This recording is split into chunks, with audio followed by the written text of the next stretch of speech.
great. So let's talk about Jaws.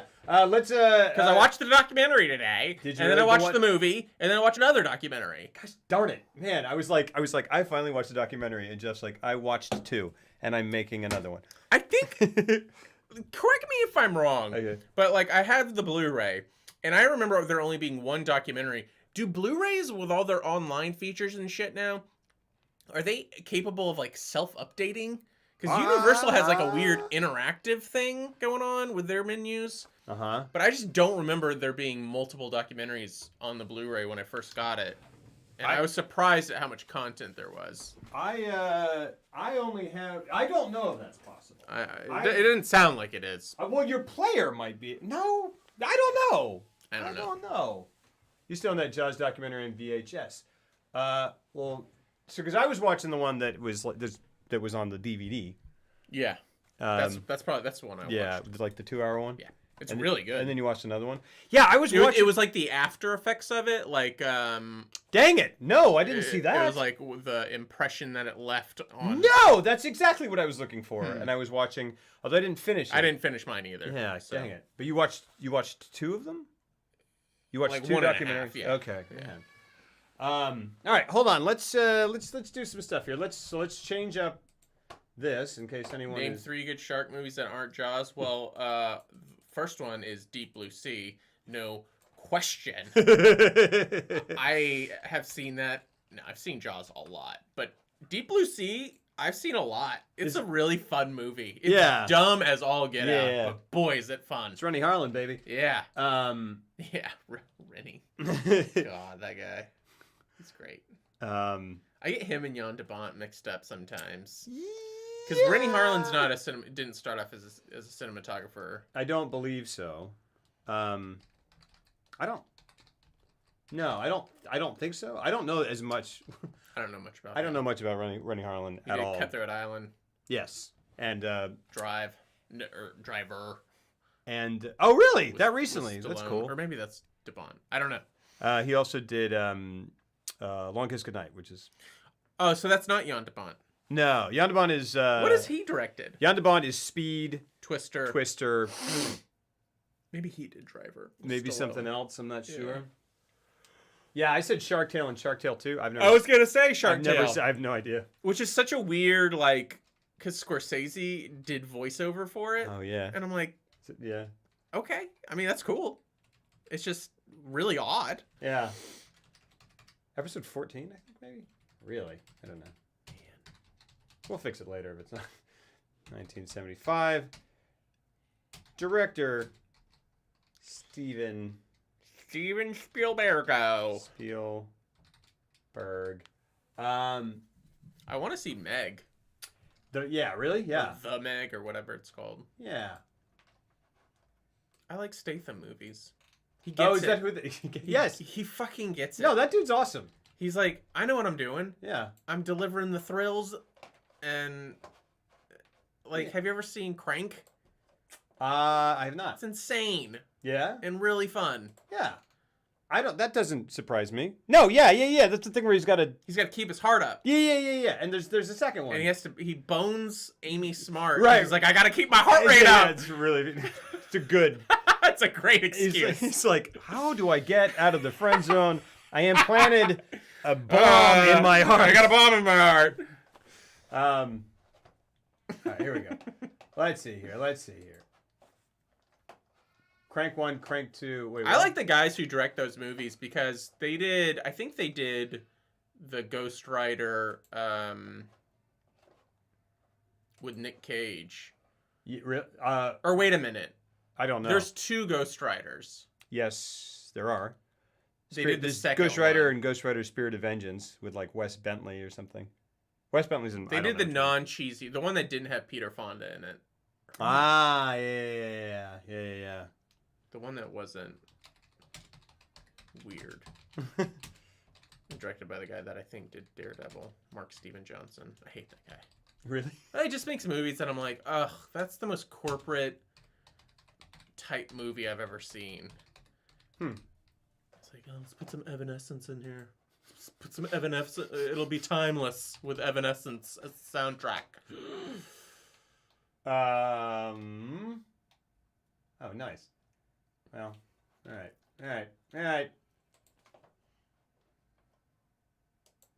Shark still looks fake. All right.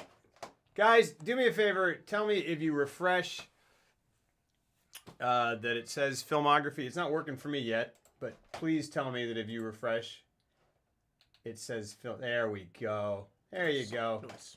Catch up. All right. Yeah, Spirit of Vengeance. They also did Gamer Gamer. with Gerard Butler. Yeah, boy, Gerard Butler. Huh? Like I thought he was gonna be here. I guess he still is kind of around. He is. He's just in a submarine movie. He's just like doing expensive B movies. Yeah. Like that's become his thing. Speaking and there's of nothing wrong with expensive, that. Yeah. Because some of them are really like Gamer's fun. Is it? Yeah. I've seen it because they did it on How Did This Get Made, and it was a delight. That's good. Is that the thing where like there's a what is that? Like it's like there's a kid and he controls a dude? No. Yeah, and like it's and what's his name? Who's the serial killer from that? Dexter. Uh-huh. He's like the villain, and it's kind of like an AI thing, and I don't know. Okay. But it's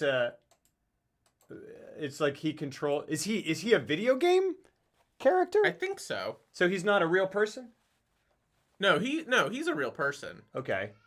From what I recall, he's like a prisoner though. It's like a Running Man situation. Oh, it's another one of those. Goodness Kinda like gracious. that, yeah. Okay. I thought it was like you see filmography like from Dexter's Lab. Yeah, Dexter's Laboratory, right? Yeah. Hello guys, come on, cartoon. That's yeah. All right. Here's this. That's not what we want. We're gonna put this in here, and one of these days we're gonna start a podcast. Image,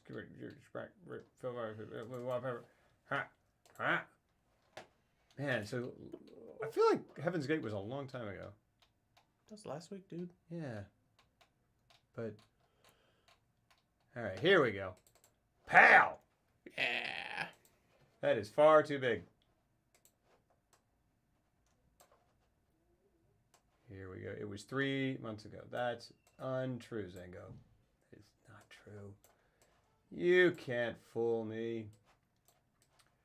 All right. Just a little longer than usual. There we go.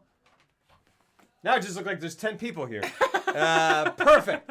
Effing perfect. This is exactly what we want. Now we're a professional video podcast. Yeah, we're just hanging out with the guys. Yeah, we're in here too. Hey, school picture. So, let's start this off with a bang. Who has seen Jaws? Or who watched Jaws recently?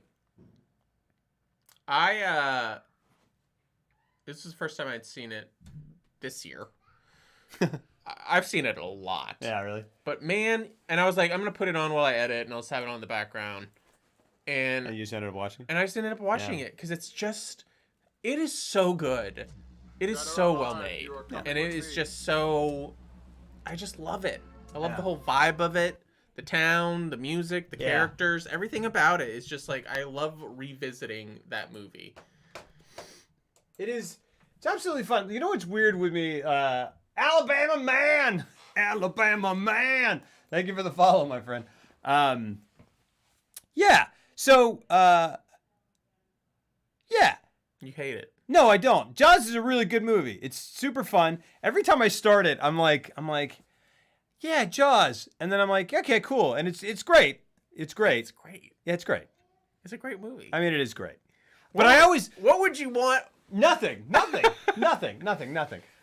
get up. You've really been on your high horse the past couple of days. I'm not trying to. I went and saw Widows, the new Steve McQueen movie, the thriller, and I didn't really like it, but I'm a big Steve McQueen fan. And I texted him, I was like, yeah, I just saw Widows. It was all right. And he was like, he responded with the most snarky, I was like, it was one-handed because I was holding a cup of tea.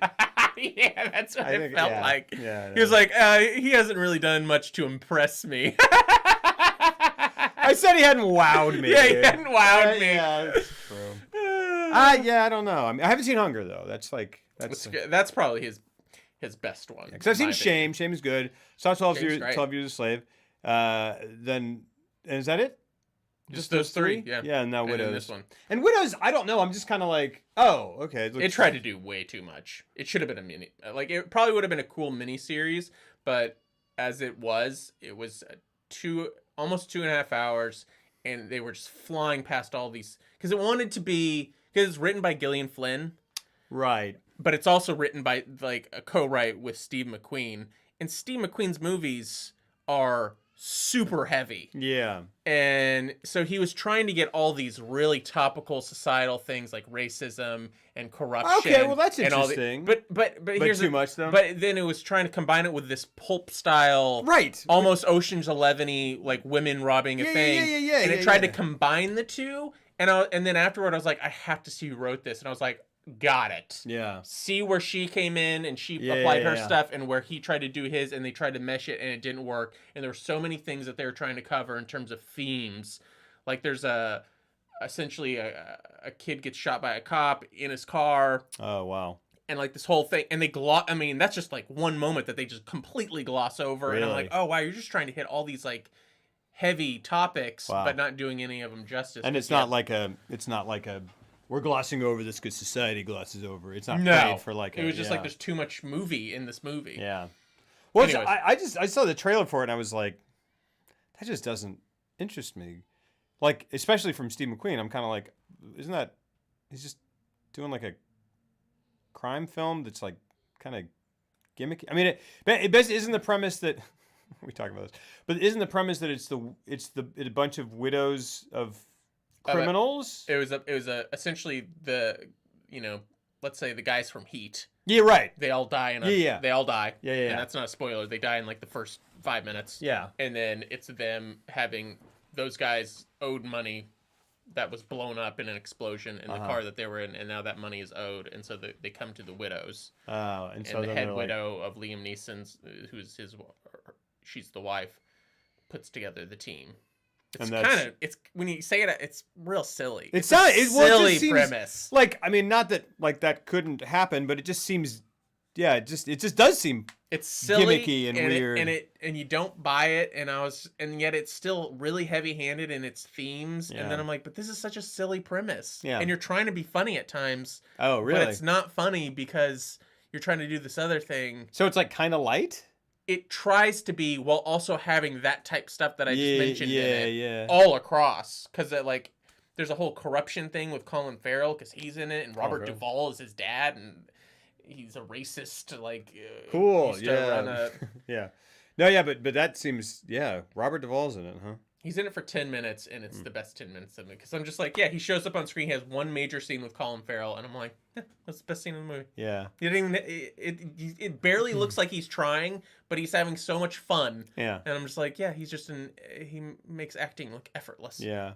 And why in the world can I remember How to Get Away with Murder? What's her name? How to Get Away with Murder. Yeah, she's on How to Get Away with Murder. She's I don't even know what is How to. She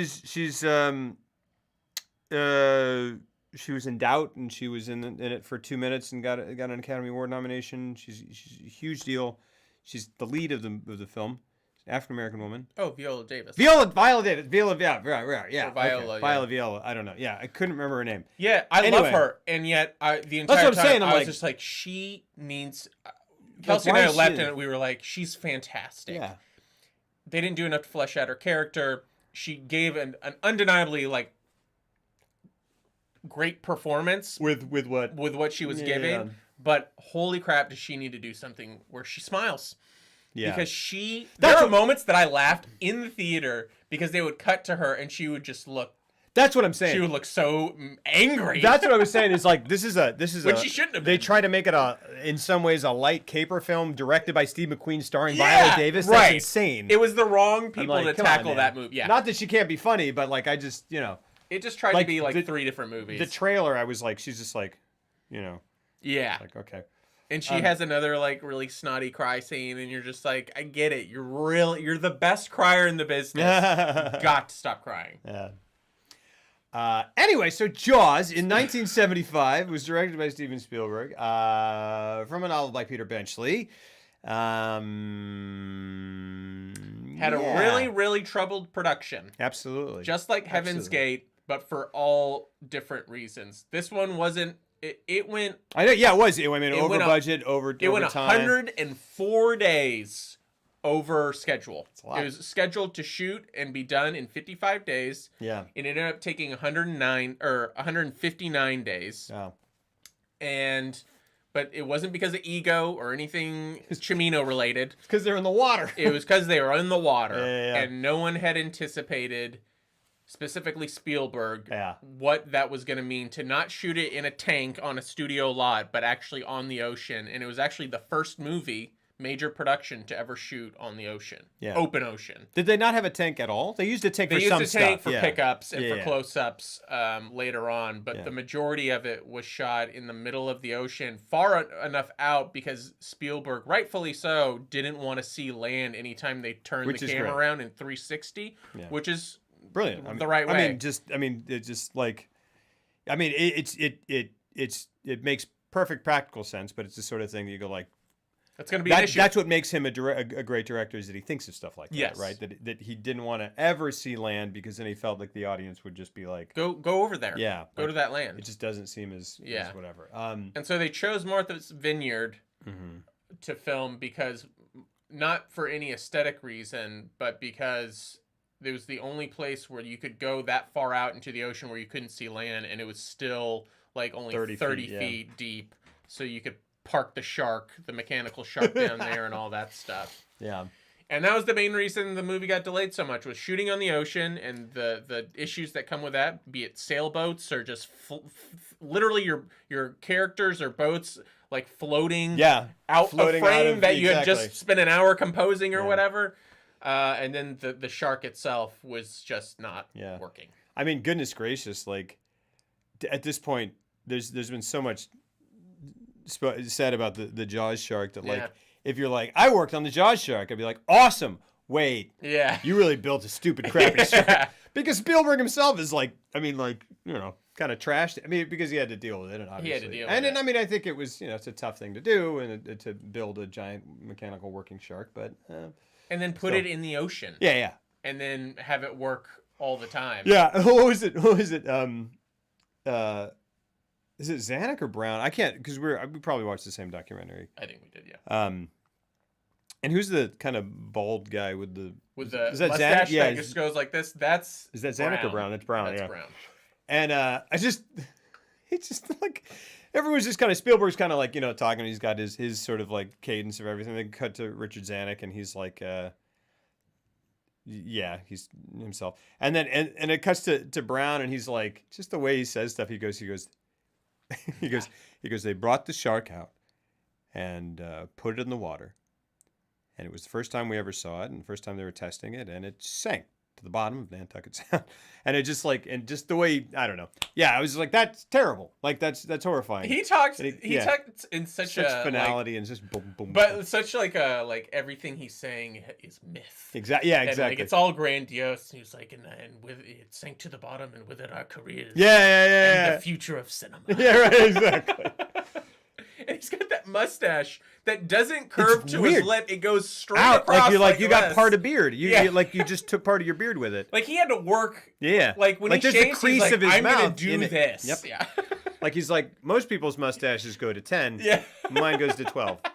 Mine goes to 11. Yeah, exactly.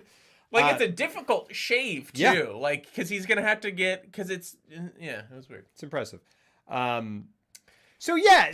But so if you don't, I don't know. So it very, very difficult production. Like as Jeff was saying with the sailboats. I mean, like just Spielberg was talking about and directors were talking about how when you're shooting and all you see in the distance is water, and there's just water for miles and miles and miles.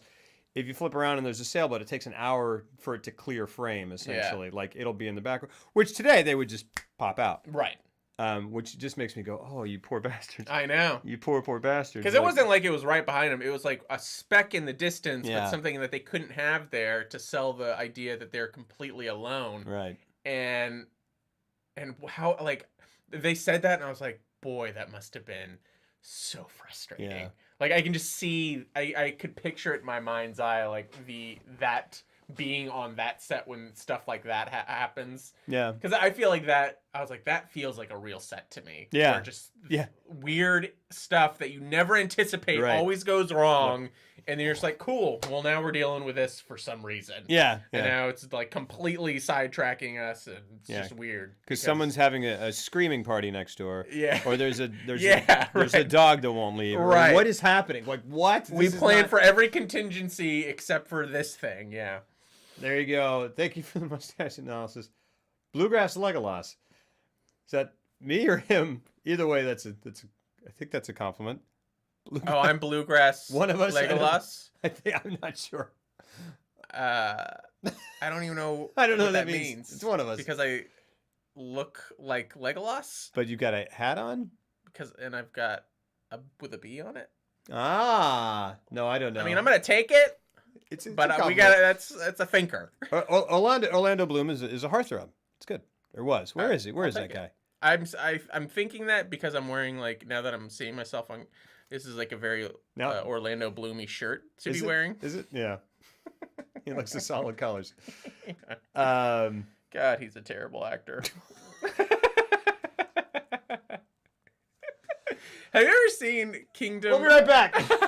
No. Have you ever seen Ridley Scott's Kingdom of Heaven? Like the director's cut? I haven't. It's really good, but they anchored it around him, and I'm just like, this is a great movie with a shitty lead actor in it. He seems like a really nice guy. Yeah. You're going to want to work with him someday.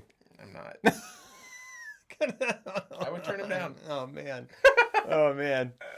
Oh, boy. It's just because he does that, know, in Lord of the Rings when he's just like, a diversion, like he's just that wide-eyed performance. Yeah. That's what he does across most of his filmography. Well, it's weird. I can't think of another. I can think of 3 movies that he's in.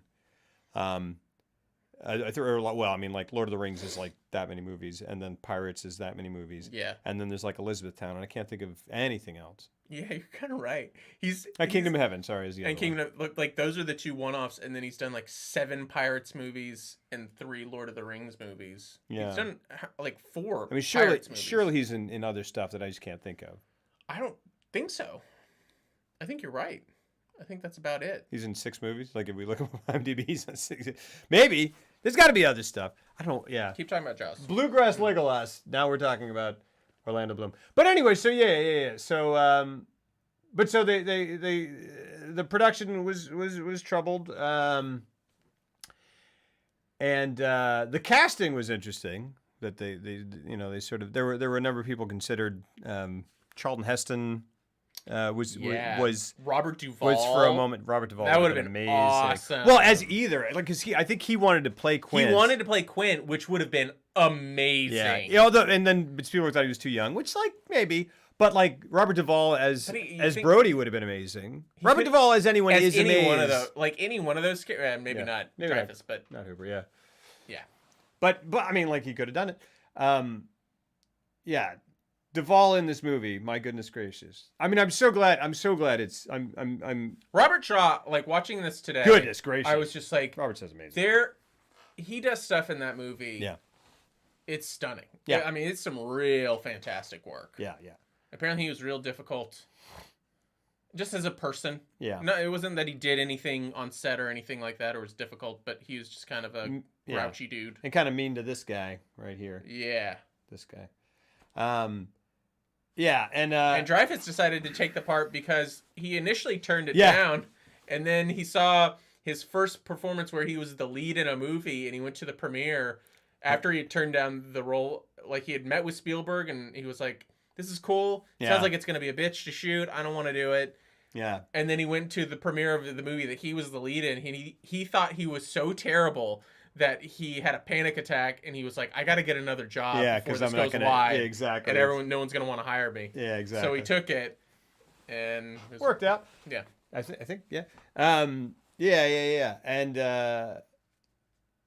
and who else? What man? His Spielberg was saying he thought about Timothy Bottoms for Dreyfus, for Hooper's character, a couple other interesting ones. But he basically he said he wanted basically the cast of The Last Picture Show. Yeah, like Ben that's Johnson right. could have been could have been Quint, and Jeff Bridges could have been Brody. But Yeah. it's hard. It's definitely hard to picture anyone but the people that ended up in the movie. Right. But Truly. they kept changing it. Yeah. Like it's only you say that and you're absolutely right because they were literally Because it was crafted by them and around them. They literally Yeah. rewrote the Yeah. movie after they hired Richard Dreyfuss Yeah. to make him more like Richard Dreyfuss. Right. And so this movie is like I was getting anxiety just reading about it because I'm like, this is the worst way to make a movie. Because like 2 weeks out, he didn't have his 2 of his 3 main actors. Which is insane. Or a script, really. Or a script. Yeah. The shark wasn't working. No and shark, he went to the head of Universal and tried to get out of it. Yeah. Because he was like, this isn't working. Yeah. Like, none of this, the script isn't done. It's not even close to being done. Yeah. I don't have 2 of my 3 main actors that I'm going to spend, like, the majority of the movie with. Yeah. And the shark is like we don't even know if we can pull it off. Goodness gracious! And and that's the villain of our movie. It's the entire building, the whole movie around this. We don't know if we can technically pull this off. Yeah. And this is before they had thought about making like the brilliant yellow barrels the focus or anything like that. Because initially they were trying to make this more of like an action, like show the shark, show everything. Make it a monster movie. Yeah. And then because of that, and this is where the brilliance of Spielberg starts to blossom, is that this movie could have been a disaster completely. But they made, over the course of a very difficult production, he started to make choices that showed his artistic prowess because he was like, okay, well, if we can't do that, then we're going to have to completely rethink this and make this a Hitchcock thing. You're right. And we're going to have to, we're not going to show it. We're just going to imply it. Yeah. And it turned out that's what made this movie work. Absolutely. And also what makes it hold up as well as it does, obviously. Like and speaking of Hitchcock, my gosh, like just watching that whole beach sequence, right? So damn good. It's so Hitchcock. It's so Hitchcock. Like it feels like it's your cold open. It feels like it feels like a rear window. It feels like the birds. It feels. I mean, it's great. It's fan. I meant the. Sorry, that beach scene is also great. I meant the like when Brody's watching and the people are. Oh yeah. That's the obvious. With the wipes and everything. Yeah. And that's the other thing is like it's handsomely made. It is. Like Bill Butler photographed this in such a beautiful, like it's like it doesn't get enough credit for its cinematography. No, yeah. But it's really beautiful to look at. Yeah. It really is. And it's I don't know. Yeah. It's interesting because I'm watching it and you read things and it says, it's like, oh, Jaws is listed as 6 or 18 or something somewhere on like the scariest movies of all time, and I go, yeah, sure, yeah, absolutely, and I kind of forget how much it can still make me feel, even though I've seen it, however many times. But that I just, there are just things. And speaking of cinematography, like there are just things where, like, the fisherman, the dock gets pulled away, the pier gets pulled, and they come in, and then just showing his foot slipping on the dock, and like, oh gosh, like I'm like, I mean, I know what happens, but I'm like, and it kind of comes, and you're like, it's just, it's. It builds. It's crazy. It builds tension in such a masterful way that I've probably seen it close to 50 times because I grew up with this one. This was one of the ones that I had on DVD very early on. Yeah. Started from the age of like 12 onward. I would watch it a lot. Yeah. And just today, I was just like, right before they get that first barrel in. And he's tying the knot with the tracker on it. Oh, man. And don't wait for me! Yeah, that whole 5-minute sequence leading up to them seeing the shark when he whips up. Yeah. He's like, you're going to need a bigger boat. Yeah. To when they release the barrel and Dreyfuss gets behind the wheel and he's like, bring another barrel up, I'm bringing her around! Like John Williams' music cue. That's one of those perfect cinematic moments where everything is building to a moment where I got chills watching it today. Because I was just like, that's pure movie making It to is, me. yeah. And it's all working together. And it's so interesting because it starts unfolding, right? And early on, before you get Hooper and Quint involved, it's a lot of, you know, the first people you see are the kind of the townspeople, like the kids and stuff, and like the acting's not you know, it's like it's what it is, and you're kind of like, okay, and I start watching, and every time, and I'm like, I go, yeah, Jaws is kind of like this, I forgot, and then it picks up, and you know, you got Scheider, and he's doing great stuff with his family and stuff, but it's when they get on the water, it just becomes a whole different, it's not even I feel like it doesn't feel like it's that long on the water. It may be, but it just moves really well, and it's just like pop. Right. Pop. I wonder if it's like half. I feel like it's like there's two halves. It does feel like that. I feel like it's less than half. I don't. Oh, I think it might be longer. Think so? Okay. I would be very. It just curious feels to like see. because the early part just is such a ramp up, and it seems to take a little while.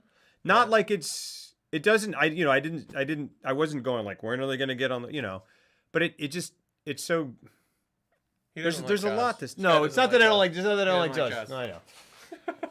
Exactly 3 times you felt like it was the first time you seen it. Yeah. It's yeah. The one actor in it, because I love all the actors. Yeah.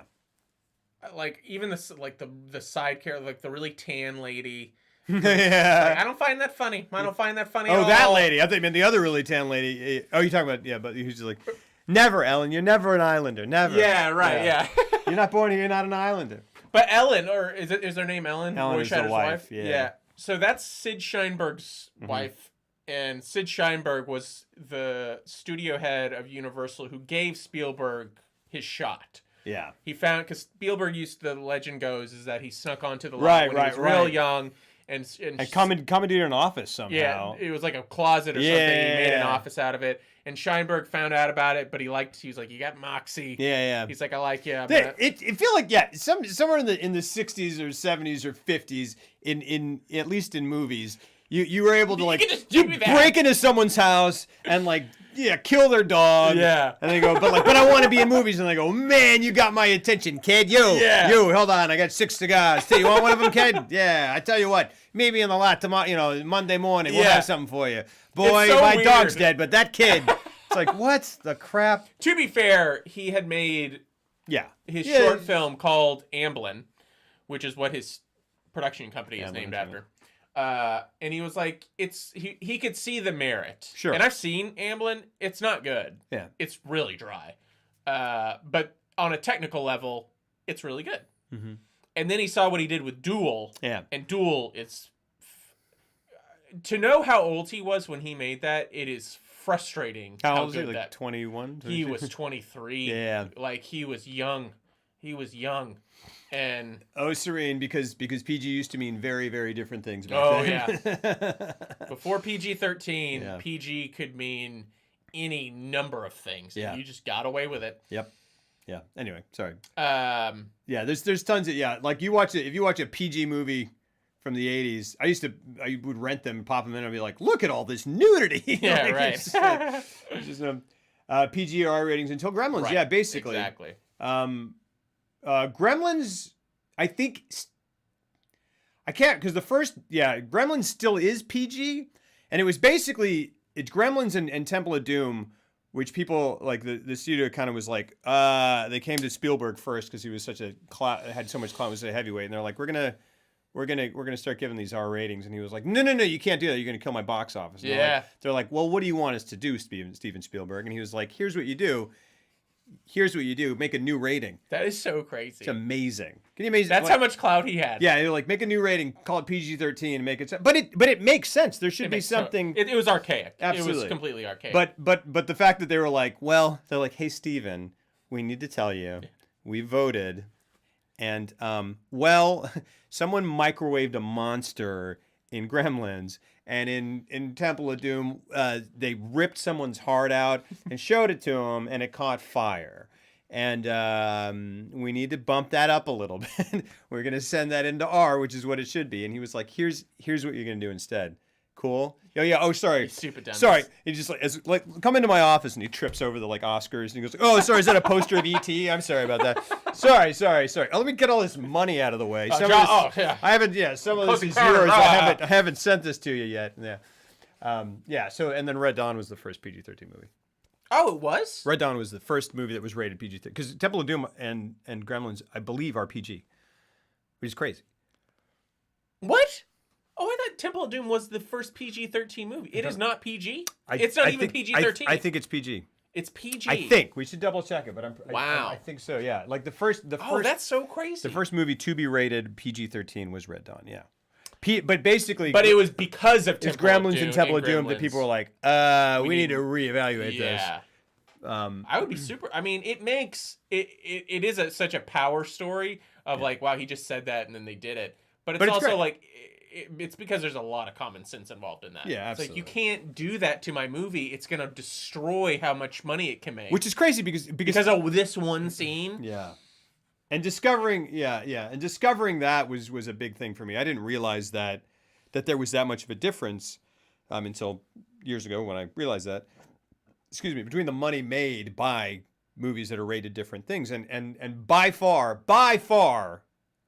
the biggest moneymaker is G movies, which, like, if you think about it, you go, okay, that makes sense. Yeah. Because everyone can see it.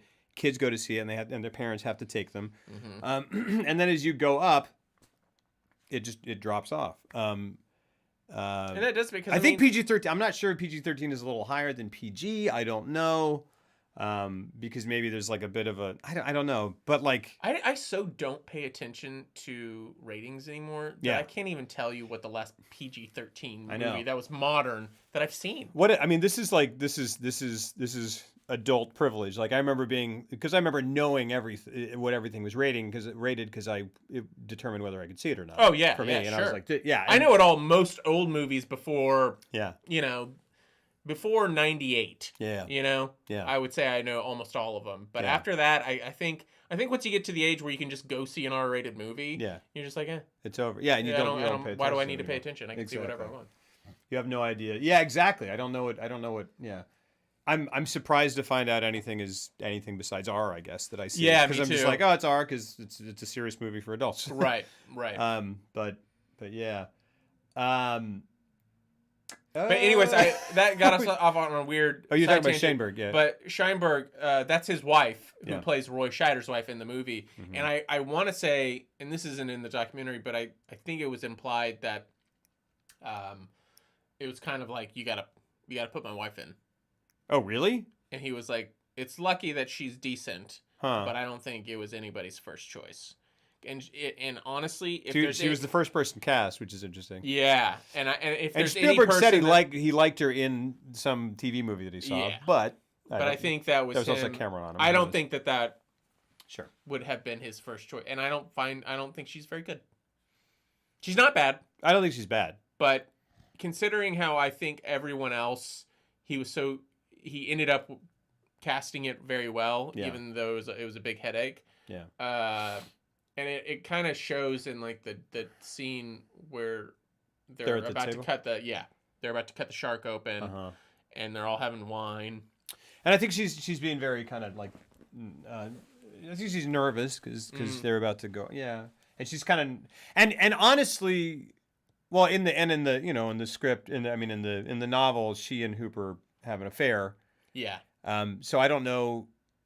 I mean, that was cut, obviously. That was cut from the get-go. She wasn't playing that. No. Maybe, I don't know. But they kind of framed it in a way to where that was in the forefront of your mind as you were watching that scene in the documentary. Because they're talking. And I was like, oh, is this what they're talking about? Because it kind of felt like that a little bit. Because Scheider's just kind of whatever, and they're talking to each other, and she's talking so nervously, and he's kind of talking a little bit energetically, and kind of like, oh, no, and he's being impressive and telling you. It's like you kind of see the seed there. Yeah. And I don't know, maybe they were trying to play that like. No, because they say. I mean, they did cut it. That it was the first thing that all of them, and Spielberg, Zanuck, Brown, they were all like, we love this book. We love this book, Peter Benchley. Yeah. But we have got to cut out all this stuff with the mafia and the The affairs. mafia? Yeah, it was the shark was in the mafia? yeah.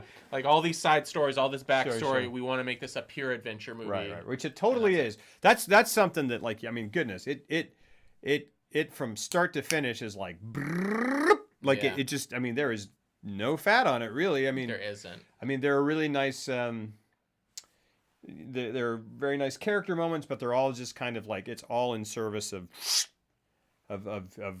telling the next thing you need to know to get to the next. I mean, that thing is, he's on an inevitable collision course with this shark from the word go. I mean, it's such it moves. It moves. And I just love like how Roy Scheider, yeah, you know, I love his introduction when it goes from the opening sequence with the girl getting eaten, and then it cross dissolves to him waking up and like leaning up from a nap in bed and kind of walking out of the room. And just the whole way that he plays that entire sequence, it's very lackadaisical, and it's just like a day in the life type thing. And they're talking, they're doing accent stuff. Yeah. He's like, yeah, in the car. yeah. Yeah. He's like, how's that sound? Like you're from New York. Sounds like you're from New York. And I go, well, all right, you're slipping this exposition in here pretty, but it works. But I like it. I do. It's charming. Yeah, he goes, why, you know, why is there sunshine in here now? He's like, well, we bought the house. How else are you supposed to? I felt like that was very well done. It is well done. It is well done. But this guy hates Jaws. He's getting real salty. No, I like it. He's just like, nothing's good enough for old lobrocop. Jaws. What's up, Jeff Gann? No, I'm just trying to, like, you know, in watching these movies again and considering them, I'm trying to really think about what I think. And I'm, you know, and it's well done. It's very well done. Like, it's just, you know, he gets up and goes like, because he's like, when did the sunshine?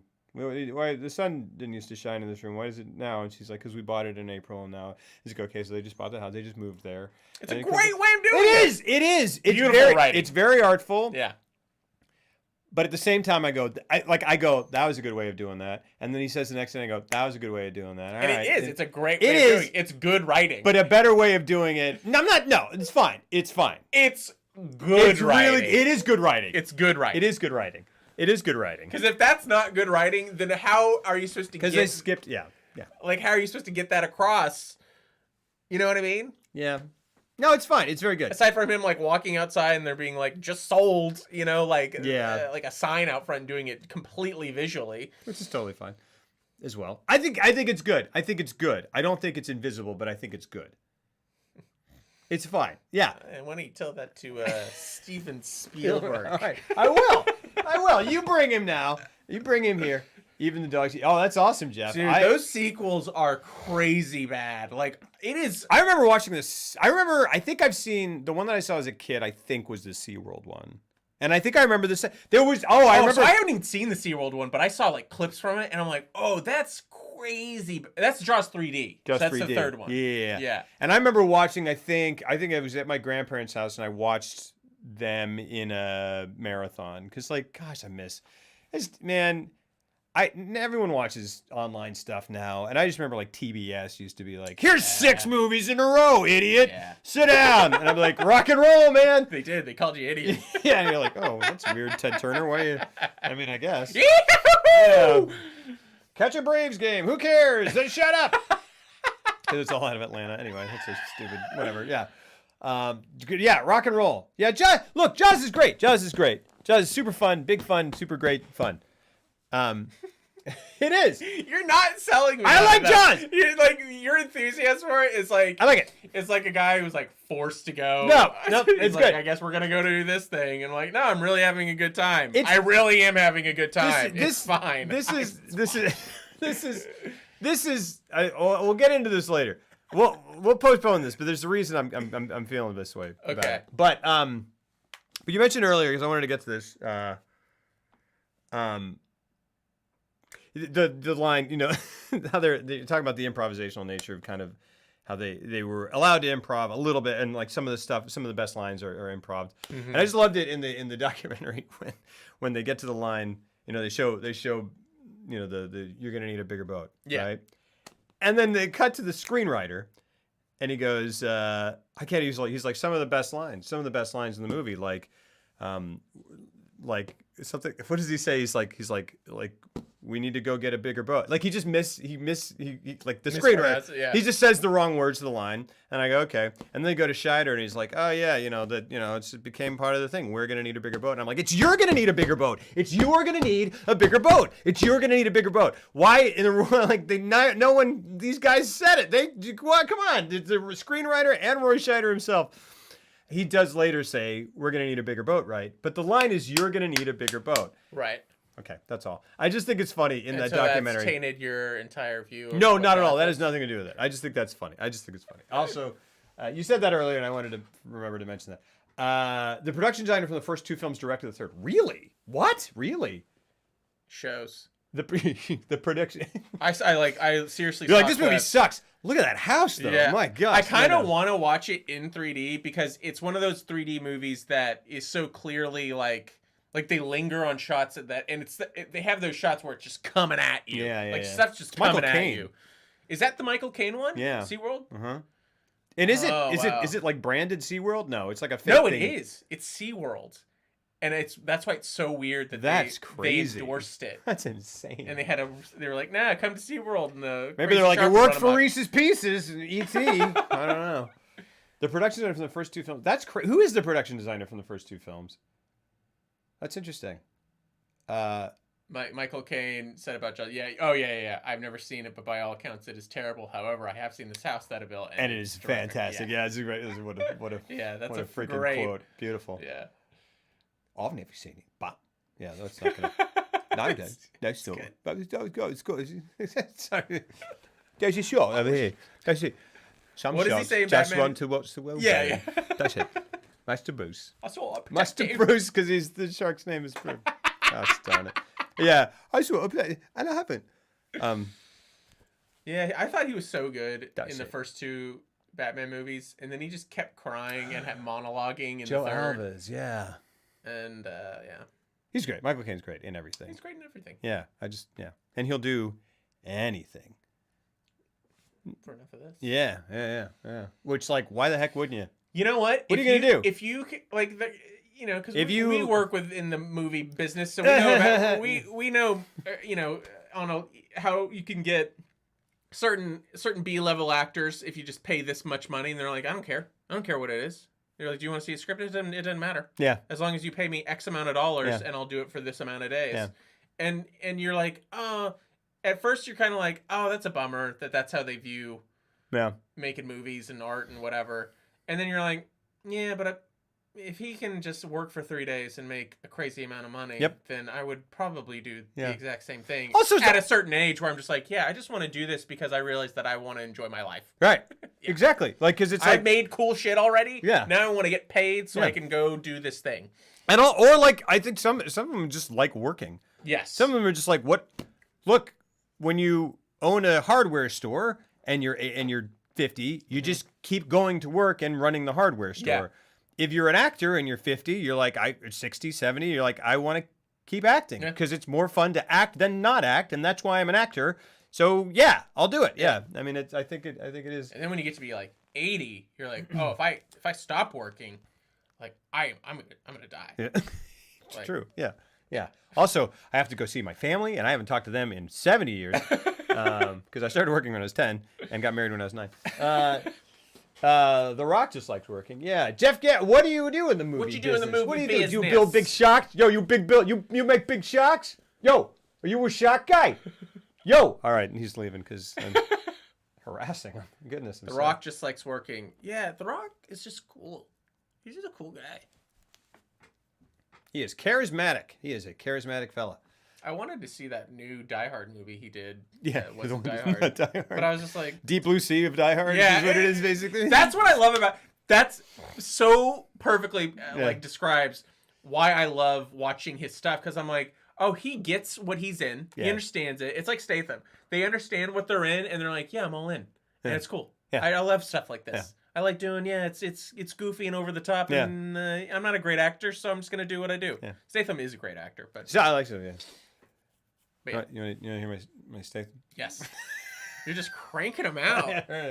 But that Michael Caine was really bad. So It was a really good no, Michael it was really Caine, bad. though. It was really bad. You stand it. Oh, nice. Yeah. Rock and roll, dude. On stuff around. Where do you live? Oh, cool. Chicago. You probably live in Chicago. Everything shoots. Why am I saying? Yeah. How many movies a year is he doing? Like 5 at least. Yeah. Sam goes. My name's Turkish. Yeah. It's Tommy. A weird name, a strange name for Brit, I know, but I don't know. Tommy, the big one over there. What's his face? I don't know. Can't believe Dwayne Johnson's playing Shrek in the reboot. Shut up, Zango. Shut your stuff. Is he? No. Here's where we're at in society. Welcome to the eggs. Exactly. You say that, and I'm like, that's probably true. You know what? The sad thing is that 100% of that sentence should be total bullshit. Yeah. But there is a Shrek reboot. Already? Oh yeah.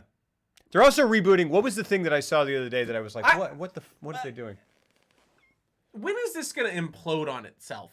Oh, you're working in Atlanta. Oh, nice. Yeah, I don't know. I know. We're waiting for it. Like, when is it gonna happen? Well, the world is insane, and yeah, but it's like, when are we gonna get back to, like, remember in the 90s when you could just, it was all like $30 to $50 million movies, and so because of like they were a little bit lower, you could just take more chances, and you got just a wider variety of movies out, and everything's below 10 or over 100 million now, and it's either like super indie shit or just crazy big budget stuff.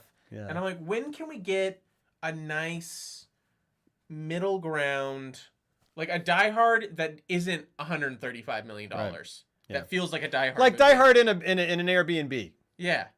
Like it's like he's being menaced in a nice little condo. Yeah. Like a one room, like a back house. Yeah. Back house Die Hard. Let's do it. Wait, that sounds weird. Back house Die Hard. I'd love to see The Rock fight Dwayne Johnson. I think it'd be a great fight. Yeah, like when Superman gets drunk and fights Clark Kent in Superman 3. 2? Yeah. 3? Yeah. Drunk Superman. It'll be on, yeah. Which, like, his cells can't die, so he can't get drunk. I mean, there's a lot wrong with that. Yeah. I also like that bad Superman just has a 5 o'clock shadow. I know, yeah. That was gonna be my next point. It was like, can he even have a 5 o'clock shadow? Or there's the new movie on Netflix by the guys who made No Country for Old Men. Oh, is what? Oh, it's like the short film. Yeah, the anthology thing. Yeah. Yeah, by the Coens. Dude, that fight is the only reason to watch Superman 3. Yeah, it made me that movie. This is a true story. My mom said that when I saw Superman 3, I was very young, and it caused me such distress to see Superman being a bad guy that I like went into hysterics. Like I was crying and laughing. Like I went into hysterics. Oh wow.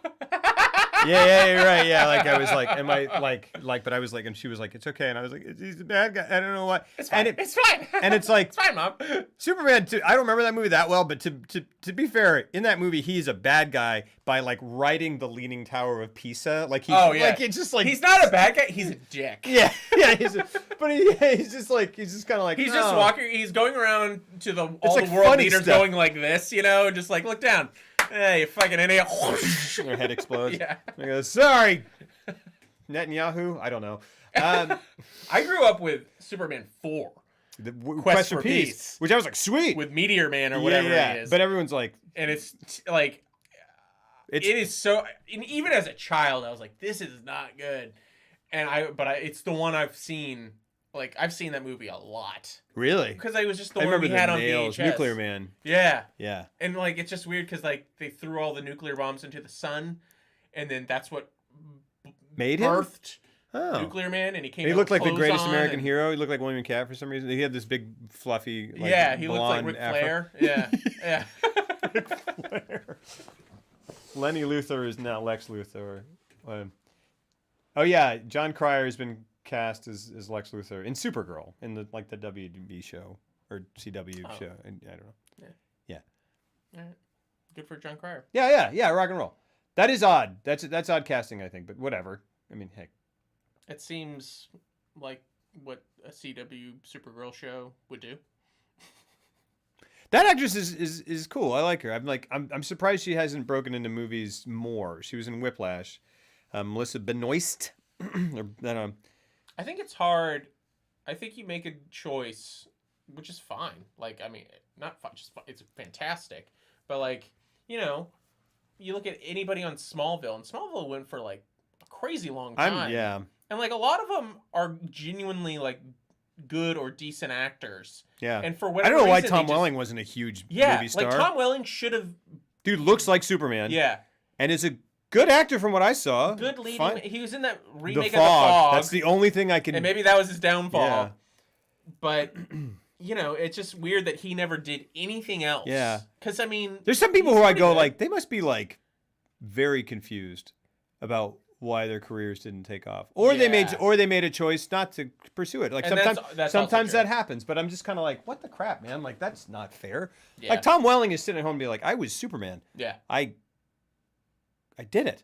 Yeah. But or also- maybe he just was and like also, whatever. Maybe did he's like I had my. He did do it. He had he has a full career. He is a phenomenally successful actor. Yeah. Oh, without question. Phenomenally. He but doesn't have to work again if he was smart with his money.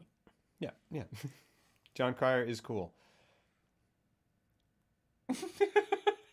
Right? Is he? I mean, from All I can- young John Cryer from John Hughes movies. Yeah, which I haven't cool. really seen. And then he was on what Two and a Half Men. And I don't, you know, that's not my thing. Yeah. But Seems like a nice guy. I guess yeah. I haven't really seen him in a lot of movies, which is weird because I feel like I haven't seen him in anything but was it John Pretty in Hughes Pink stuff? or Yeah. 16 Candles or whichever the one where he plays Ducky. there's one or two things that I've seen him in. I can't remember what because I definitely know who John. I definitely know John Cryer. And if you like said John Cryer's playing something, I would be like, oh, then it will be kind of like this. Yeah. Because I know enough, but I don't know. Yeah. I'll tell you this. He also looks John like- Cryer casting news as like John Cryer. I'm not like it's not like oh Heath Ledger. I'm excited to see his take on the Joker.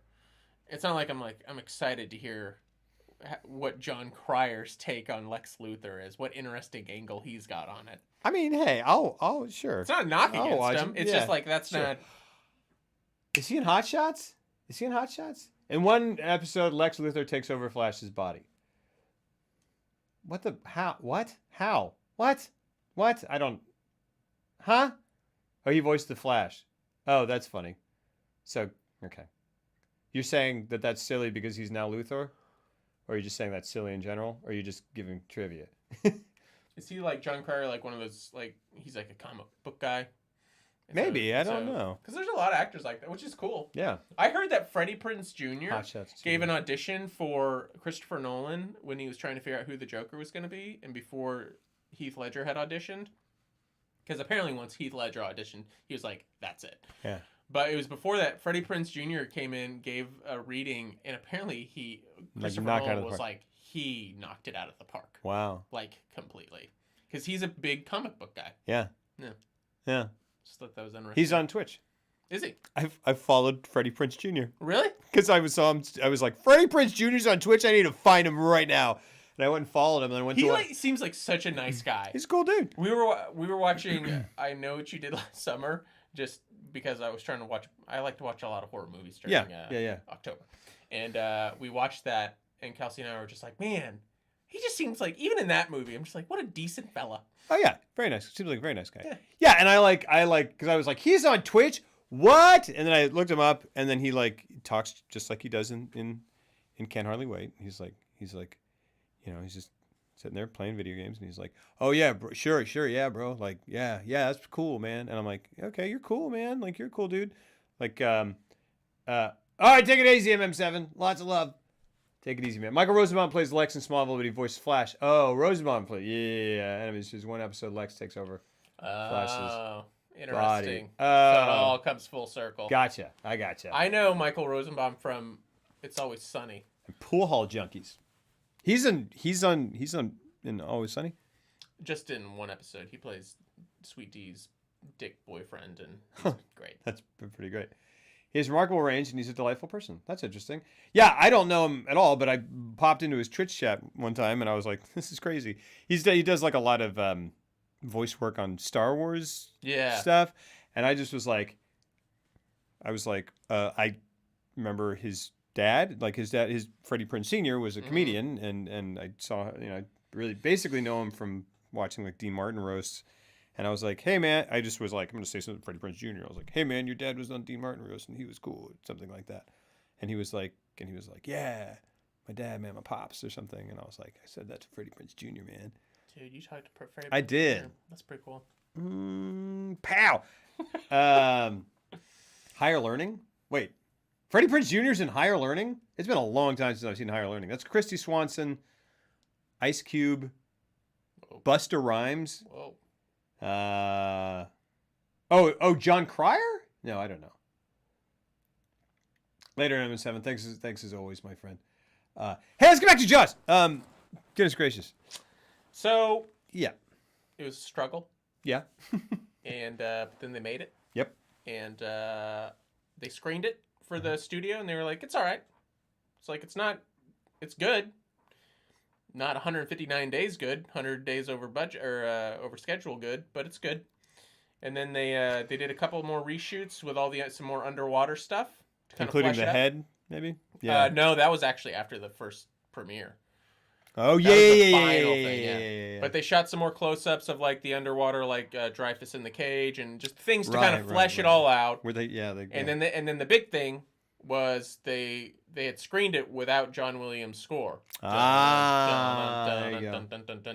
So John Williams scored it, and they instantly knew that they had a movie on their hands. Yeah, definitely. Like almost, they were just like, they put that music in, and it changed everything. Absolutely. Spielberg, in the documentary, he says it's like, without that music, it would be an okay movie. Yeah. But that music makes that movie. I mean, and how many like? That's a testament. Because absolutely, music is usually there, even beautiful, gorgeous, stunning, some of the best scores ever. It's usually there to just aid an already great movie in becoming that much better and heightening all the emotion that's on screen. I understand what they're saying when they say that it really adds an entirely new level to the film. Of course. Well, and I think there's just no greater. I mean, you'd be hard pressed to find a better example of synergy than John Williams and Steven Spielberg together. Because because Spielberg without John Williams and John Williams without Spielberg is just not the same thing. It's just not. It's because you see John Williams. It's magic. That is movie magic. It is movie magic. Like it literally. Like I mean, there's just things that you hear a sound cue and you see an image in your head. Yeah. Or and they're just married in your mind forever because it came into the right moment. It is the exact right sound. I mean, the right music cue for that. I mean, they're just melded together in what feels like.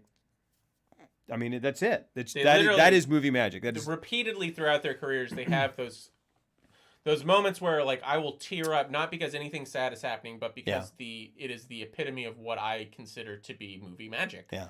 And it happens in Jaws, and it happens in Indiana E.T., Jones. and it happens in Close Encounters, yep. and Indiana Jones. And we've talked about Yeah, and it's never the same Close type of Encounters. thing. It's all different types of stuff. Like Close Encounters is crazy how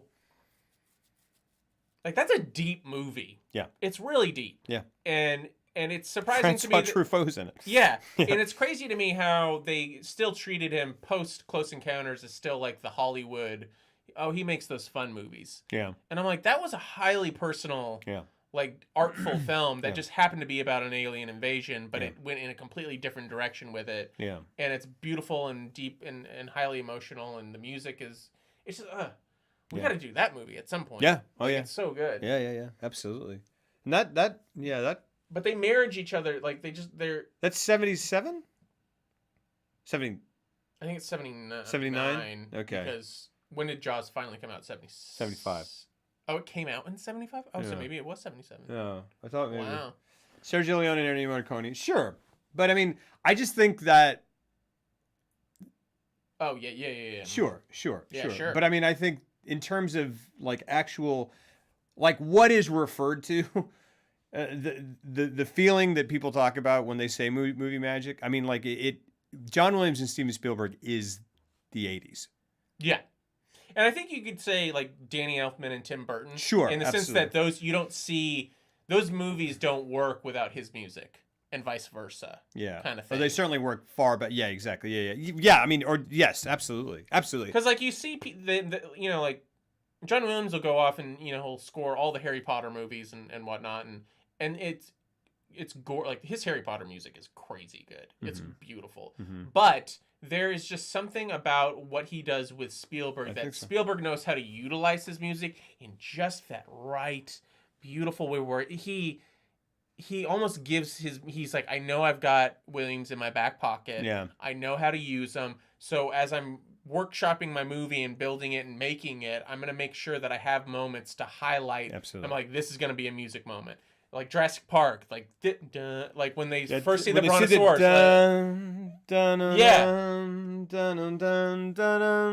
so, because it's a work of art. It is. Like just the music in and of itself, and I'm like, I'm very curious to know specifically with Jurassic Park, because I think that music is so, in terms of just being a self-contained composition. Yeah. I'm like, do you think that he wrote it first and then they kind of structurally built? Because that whole intro is amazing. That's just one long composition that is so stunning with them arriving at the island. I'm sure that he gave them the music. I can't imagine that they cut it together and they're like, okay, score it, and that just happened to come out that way. Oh, sure. No, yeah. You know? Well, and I think, I would assume, you're saying... I think that they must have cut to the music. Yeah. Because it works it's that level of like, it goes so well together that how could it not? Yeah. I mean, yeah. We see Duel. I have not seen Duel. You've seen Duel? Yeah. Duel's great.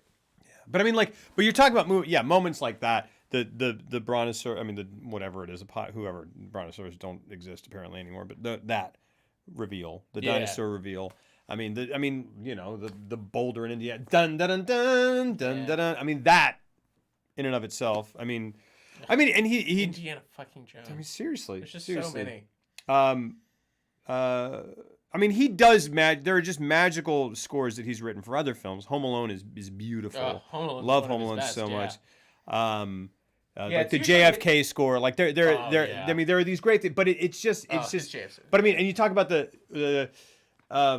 the bikes, na na na na na na na na na na. It's just, this is it. That's why Zango. This is why those names are so big, because together they created these just indelible musical and visual moments. Yeah. You've heard of Home Alone 2, Lost in New York, and not Home Alone. Yeah, Home Alone is the prequel that came out later.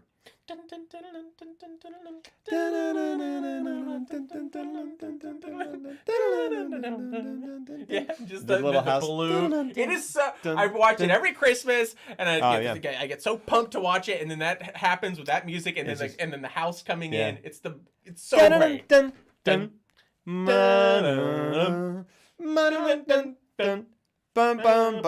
there are moments in Hook where, gosh darn it, Hook is a little less appreciated than. So you said, I think I heard you say that you think Hook, the score for Hook, is his best score. So. No, not his best. It's hard. It might be my favorite, but it's hard. Even to beat Jurassic Park. It's hard to beat Jurassic Park, because Hook, I think, just has. Hook is, and I was. What is the theme? Of Hook? Well, that's the thing, is it has I was talking to my brother-in-law online. Yeah. Because we've talked about this before, and he made a post about Hook, and I was like, this is why, man. This is why. But he's like, so I married your sister so we could have this talk. But no, he's like, he said, I love it because it has this many themes, like 5, 6, 7, 8 themes that are all fantastic. And I was like, I can think of 7. This, and he goes, there's also this one and this one. And I was like, yes, and it's just amazing. It's almost like a quantity versus, because Jurassic Park has 2 incredibly memorable themes. Mm-hmm. And one of them just breaks. It has brought me to tears on my, I was dancing. I just put it on, and Gosh and I were dancing, and I just teared up because it's so beautiful. Yeah. Hook just has a million. Hook is so Hook is the adventure theme, or the whatever, which is the dun dun dun dun dun dun dun dun dun dun dun dun dun dun dun dun dun dun dun.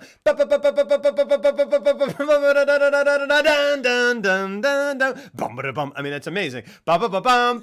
It's flying, right? And then there's a na na na na na. I don't like that one, and it's not because the music is bad. No, wait, that's Home Alone.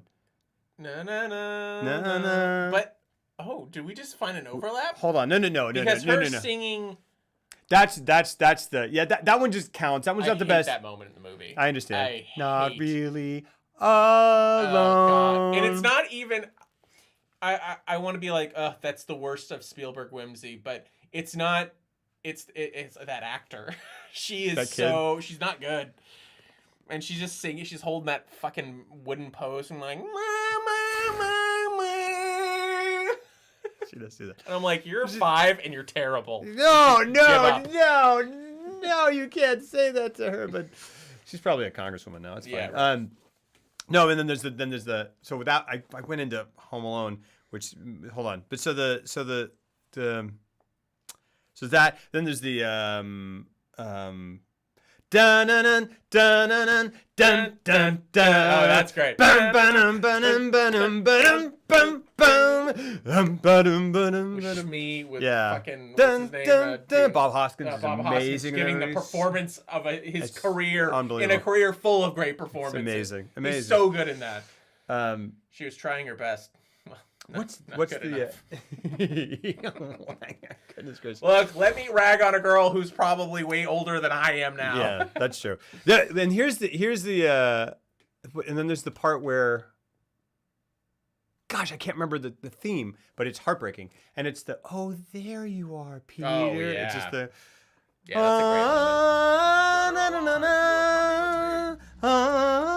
great it's just so great. It's amazing. And Hook really has like legitimately, and then even there's like a lesser one that's like the da da dun dun dun dun dun dun dun. It's like this. It's when he. It's like the most 90s theme in the world. It's when he's running up to try to get to the baseball game, and he crests the hill and it's empty, and it's like the dun dun dun dun dun dun dun, and it's like the guy throws his cell phone to him. Anyway, whatever. It's anyway. It has it has that weird sequence. Banning draw. Yeah. It's not a perfect movie. I love it when once they get over to Europe or Great Britain or wherever they're at, like it works. But like when that stuff with like the baseball game and him walking through the office and doing the duel with the cell phones and all that, I was just like, this doesn't even feel like a Spielberg movie to me. It doesn't. But then once you get over there, I'm like, okay, it's Spielberg again. Yeah, it's yeah. And like, look, I love that movie. Yeah. And like, I've seen it a million times. I watch it whenever it's on TV or like it. And I think the box cover is one of the coolest box covers and just a piece of artwork unto itself. Is that Strausen? It is. Yeah. Strausen. Yeah. Strausen, and it's a wonderful movie, but there's a lot of flaws with it. Sure. I love Julia Roberts. I love Julia Roberts. She's one of the things that I don't like about. I remember as a kid going, well, that's weird. Yeah. And I'm 11. Yeah. That's weird. So you like her in the movie? I like Julia Roberts. I don't like her in I love Julia Roberts. And I guess in the movie, I don't like what they did to the character. No, I don't either. And I was like, I love Julia Roberts. Love her forever. But like as a kid, I was like, that's weird casting. That doesn't fit. And I'm like, I was sitting there with my, Also, she's just too happy and supportive, and I'm like, from the cartoon. I mean, she's a jealous. No, sure. They went a different way. Poisoning some people, and like it's a whole thing, and she's just way too nice and Julia Robertsy. She just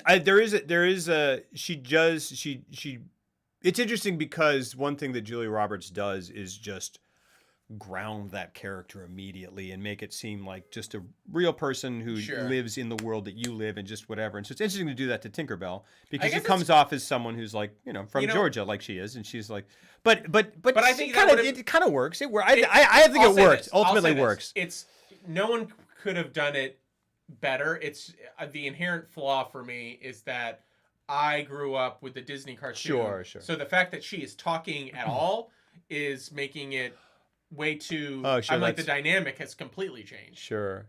Later, Impetuous, lots of love, man. Yeah, I mean, like Tinkerbell's a tough cast. Like, who I don't know who you get. Like, the drawing was kind of based. The character was kind of based on Marilyn Monroe. So if you're not going to get Marilyn Monroe, I mean, like Who do you get in 1991 or I don't. 1990 to I do like that? Michelle Pfeiffer occurred to me, Yeah. but like she doesn't really have that that's energy great. necessarily. Like she can, but she's kind of like. God, But she can be awkward and kind of weird, like in sort of. I would if you cast Michelle Pfeiffer and then made it a non-verbal performance, still gave it as much screen time and just figured out a way to do it where it was more through. You could do it. Yeah. It'd just be today of that character. Today it would be Zooey Deschanel or like Amanda Seyfried or something. Zooey Deschanel's so charming and adorable that I'm just like, stop it. Yeah, I'm wondering who it would be. It would be, I'm sure it would be like Elle Fanning or something, or rightfully so. Yeah. I don't know. That's such. I'm like, yeah, that's the perfect fit. That's the way to go. She's got enough star power, and she looks the part, and she's an incredible actress, and it's just so obvious that I want something different. Yeah, I know. You know? Yeah. You know who I want? Julia Roberts. Yep, there you go. That's it. She's great, man. Like she has that great moment where she makes herself, she embiggens herself, and then she goes, "Oh, Peter, this is the biggest feeling I've ever had. The first time I've ever," and then she just like has this really sweet, sad, like I can't, and it's just like kind of heartbreaking, and she goes off, and you go, okay, that's why she did it, because she got that, or they wrote that in there for her to have, or I don't know, like she gets that, you know. What does he say when he's like? She kisses him, and he goes, "More," and then he goes, "Mora, I love Mora." But like when she first gets big and she bursts out of the house or whatever. Tink, you're huge. Yeah, it's a great. You're enormous. It's just a great Robin Williams. Yeah. Yeah, and it's an interesting. I mean, he's a heck of a. Yeah, I mean that's who you get for that. Goodness without gracious. question, yeah. But then you're just like you're there with it the whole time. This is perfect. This is great. And he does stuff in that movie. He's always listening to it in the car, on the audio. And there's just some deliveries where like, I just go, oh. Like I think there are times.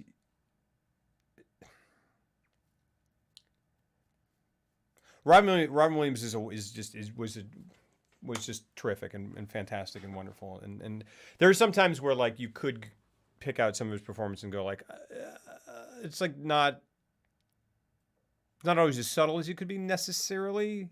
Well, yeah, I think sometimes. I love Robin Williams. I guess what I mean is like, I think you could do that. That's not I think he's one of the most brilliant actors of all time. Yeah. But I think he was incredibly guilty of that at times. Yeah, sure. But revisiting Hook, I just kind of listen, you know, and just hearing and I just go, gosh. Because I think I think as an actor, or perhaps just not as good an actor as nearly as good an actor as Robin Williams, so that you get caught up sometimes in being like, all right, like make it real. And there are times when there's a trick and there's a pitfall that that actors can fall into, going like, okay, well, real means like small and whatever, and just and then you go, no, because if you talk to like I'm talking right now like a real human being, or like the real human being that I am, and this, like if I was doing this in a movie, I would be like, I'm overacting.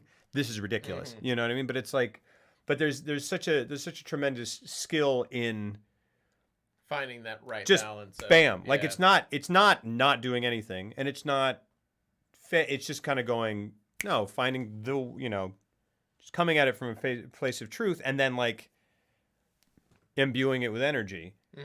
And that's what makes it alive. And there are just comedic takes that he has in that movie that are, some of them are just like, and it's like rhythm, you know, here we go. That's how, you know, that's the, you know, whatever. But but there are others that. What's interesting is I think you can apply that to the whole movie. That's how the whole movie feels to me. Yeah, and I'm like, it's all over the place. But it also is like, it just works. And there are also jokes that he tells that are just lines that are jokes that come off comedically, where it's just nothing but the truth. And I'm like, and it just, he's not an untruthful actor. I guess I just got a new appreciation for it just listening to it. I don't know. Like he just has these deliveries where I go, oh gosh, that's brilliant. That's great. That's just it. Yeah. And there is such a, I don't know. I think today movies and actors, I think, are very kind of like, there's this tendency to be like, real is gritty and real is no, real is like, no, man. Real is alive. Yeah. And there is a tremendous, tremendous gift that is, it's harder to kind of capture that lightning, that life, than it is to just kind of suck in and be like, well, if I don't do anything, then I can't be accused of doing too much. And you're like, yeah, but you're leaden. Yeah, give us a movie. That Glenn Close cameo, yeah, and that David Crosby cameo. In Glenn Close is one of the pirates. Is the pirate that gets put in the boo box? Did you know that? No, I didn't. Yeah, but it makes sense. I'm like, yeah, that looks like Glenn Close. Yeah, exactly. The boo box. Fucking Phil Collins. Phil Collins is the inspector. Is the inspector. That's amazing. It's so weird. And then Carrie Fisher and George Lucas are the couple kissing on the bridge in front of Big Ben when she takes him to Neverland. I didn't know that. That's they swirl up as they're kissing, you know? That's George Lucas. That's insane. Really? Yeah. Mm-hmm. That's hilarious. Yeah. Wow. Anyways, Jaws. Jaws, right? So anyway, Spielberg and Jaws. We're kind of just talking about a lot of Spielberg stuff. Which, that makes sense, right? Yeah. I mean, look, what happened is... Yeah. Yeah. This is a Monster Squad reference, apparently. Oh. I've never seen the Monster Squad. I've never seen There's a Stephen King rules shirt that the kid wears, and this is a Steven Spielberg. Oh, cool. Yeah. I know that because Ben has a Stephen King rules shirt and told me it was from Monster Squad. Yeah. I'm a big-ass poser. Yeah. Yeah. We knew that. All right. But who controls Hollow? I don't know. Marvel. The Rock. Yeah, Marvel. There you go. Anyways, they finished the movie. They kill the shark. Shark's dead. No.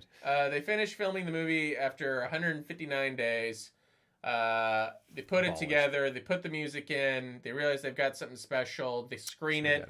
People go nuts. Yeah. And after the first screening, they were like, this is gonna be a big thing. And this is something new. This is something special. We the audiences for these test screenings, we've never seen a reaction like this before. They're literally jumping out of their seats.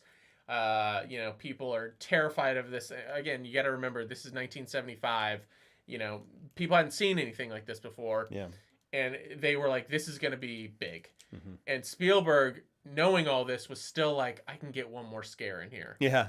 And the studio was like, stop. Yeah. You're going to try to overcorrect this into a failure. It's perfect. Leave it alone. He was like, no, there's one more scare we can get. He took $3,000 of his own money, went back into the editor, his editors, Verna Fields. He went over to her house. They shot a close-up of a head popping through a boat underwater. They filmed it in her pool. And they threw milk into the pool to make it look a little murky to match the seawater. That's hilarious. And they filmed it in her pool in the middle of the night, and they just got it done with no crew, and they just shot it. And it's the biggest scare in the movie. And it's one of the biggest scares in the movie. And then they released the movie, and it became the first big. It's what all summer blockbusters. It's where the term summer blockbuster came from, and it was just destroying all box office records over and over and over, and it became a literal behemoth of a film. Yeah. And it changed the industry forever because everybody after post Jaws was like, we want what Jaws did, right? We want big returns immediately. We're not about. And so we want the next phenomenon. We want the next phenomenon. And therefore we want upbeat endings. We want more mainstream plots. And this is nothing against Spielberg because all he did was go off and make a beautiful, wonderful, terrifying movie. Yeah. But it changed the landscape of films forever. This and Star Wars. And that's kind of it. It just from there on out, it was like everybody wanted to do what Star Wars or Jaws and Star Wars did. Yeah, and Star Wars was the second part of that, and then the follow up was Heaven's Gate, and the other kind of movies that are lumped in there, One from the Heart and I don't know, last movie kind of, but yeah, they basically kind of were like this Jaws and Star Wars gave Hollywood a new template that the studios started to go, oh, I see. Yeah. Give it something like giant shark. Yeah. Or space, or wars in space, or just a very high concept where you get the I mean like Die Hard is high concept. Like so many of the great huge popular movies are just high concept movies, right? Yeah. Like and everybody and post that's Die Hard was a big one in the sense that post Die Hard everything was okay. Well, Die Hard this is Die Hard. Under Siege is Die Hard on a boat. Right. Under Siege 2 is Die Hard on a train. Speed is Die Hard on a bus. Speed is Die Hard on a bus. Yeah. What about Star Wars? We're doing Star Wars next week. Yeah. Oh boy. Hey, look at this. Yeah. Oh, well, I just ruined everything. The Die Hard sequels, after 95 are what if Die Hard but gutted. Sorry. Hot take. Just kidding. No, actually, I like the one where he throws a car at a plane. That one's pretty ridiculous and awesome. Crazy. Thank you for the bits. Thank you for the bits that you gave to me.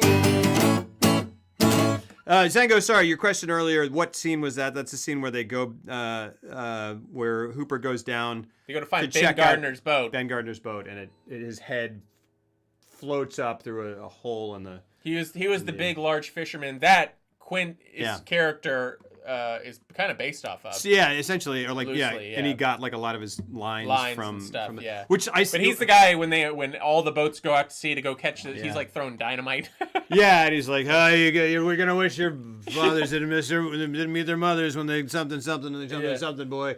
Yeah. And hearing Spielberg talk about him and how he was like sort of almost kind of in the ballpark of possibly being considered for maybe Quint, sort of. Right. Like if he had been like if Spielberg had been a little crazier or whatever. I could see Freakton doing that. Yes, I could. Yeah. And the thing is, like, I see it, and then watching, they cut to that scene where he's talking, and I go, absolutely. Oh yeah, would have been great. Yeah. I mean, like, I'm glad it's Robert Shaw. Yeah. But that dude, rock and roll. I would love to see that as well. He had that personality. But when you see what Robert Shaw is bringing to it, which you see in the famous monologue about the USS Indianapolis, I watched it today. And I was watching it, on my big screen TV, and I was just staring at his eyes the whole time. Yeah. And you see him go off as he's talking about. You see him thinking about it in his eyes. I love it's crazy, amazing acting. It is incredible. And apparently he was drinking heavily on set and like kind of couldn't get it the day before, like screwed it up. Like he kind of was like, I'm gonna go on drunk and see what happens, because he like wanted to kind of be realistic or whatever, but couldn't get the monologue out, and then felt bad about it. Called Spielberg and said, "Could I have another crack at it tomorrow?" and nailed that in the first take. Yeah, which is amazing. And gosh, it's just the best. The Indianapolis monologue, which is the shark's got doll's eyes. Think about his shark chief. Chiefy's got, black eyes like a doll. And he bites into you, and those black eyes roll over white. And then USS Indianapolis, 100,000 men in the water, 360 come out. Sharks at last. 1960, 1965. But we delivered the bomb. Hey. And boom, boom. But I love. I drink to you like you drink to yeah, it's so great. It's such a bonding. What a great moment. What a great moment in film history. It's just fantastic. And accurate propaganda sharks have yet to recover from. Yeah, it's true. Yeah, they just need a better publicist. People have recommended Red Letter Media to me so many times that I need to probably check it out. But one of my favorite parts, it's a YouTube channel that apparently does good movie stuff. Oh, cool. Thanks, Juice Rock. I would like to check them out someday. I'm gonna check it out. All right, there you go. But one of my favorite parts of that is just the beginning when he goes. He's like, what's that tattoo? And Hooper's like, don't tell me, mother. But Shaw's reaction is they're all laughing and he just he's just like and he's like, Mr. Hooper, that's the but it's just this like he just covers it with a smile and he's like understandable, but he's just like here oh gosh, what a freaking. Watching it, I was like, What a freaking monologue is fantastic. The monologue ends, and then I'm like, oh, I was like, oh, it's kind of ending, and you're like, oh, that was a monologue. Again, I've seen this movie a million times, but I still forgot that I was like, I forgot that he says, but we delivered the bomb. Yeah. And it's just the absolute perfect button. Capper, yeah. For his character. Yeah. Because he doesn't want to, even though he just delivered an amazingly intense, emotional monologue, he still finds that silver lining, that sardonic, just like, yeah, but we delivered the bomb. But then it's also like, it's Hiroshima. So he's like, and we did what we were supposed to, which is horrific. Right. So it is a beautiful, it's just a wonderful, beautiful, crazy end. The subscription thing. Thank you, Baron. Just got back from SATC auditions. How did it go? And what is SATC Southeastern Theater Collective? Hey, company? Lobro. Just got back from SETC auditions. Tell me how it went. Really happy to catch this. Tell me how it went. Hope you're well. I am well. From Pins and Needles, tell us. Yeah. Tell us. Yeah. How was it? Is it like the... What is that for? What is that for? You're at LSU, right? Gosh, I want to say you're at LSU. Doing acting at LSU. Cool. Yeah. Conference. Well, did a Demetrius monologue. Ooh. From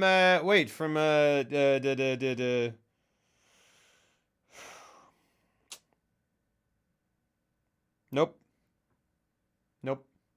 So we were like Ghostbusters, something I typed is scarier than it was. His parents touched me off to bed. Was little and came on. Yeah. So this is interesting. So Demetrius is from 12th Night? No. Gosh darn it.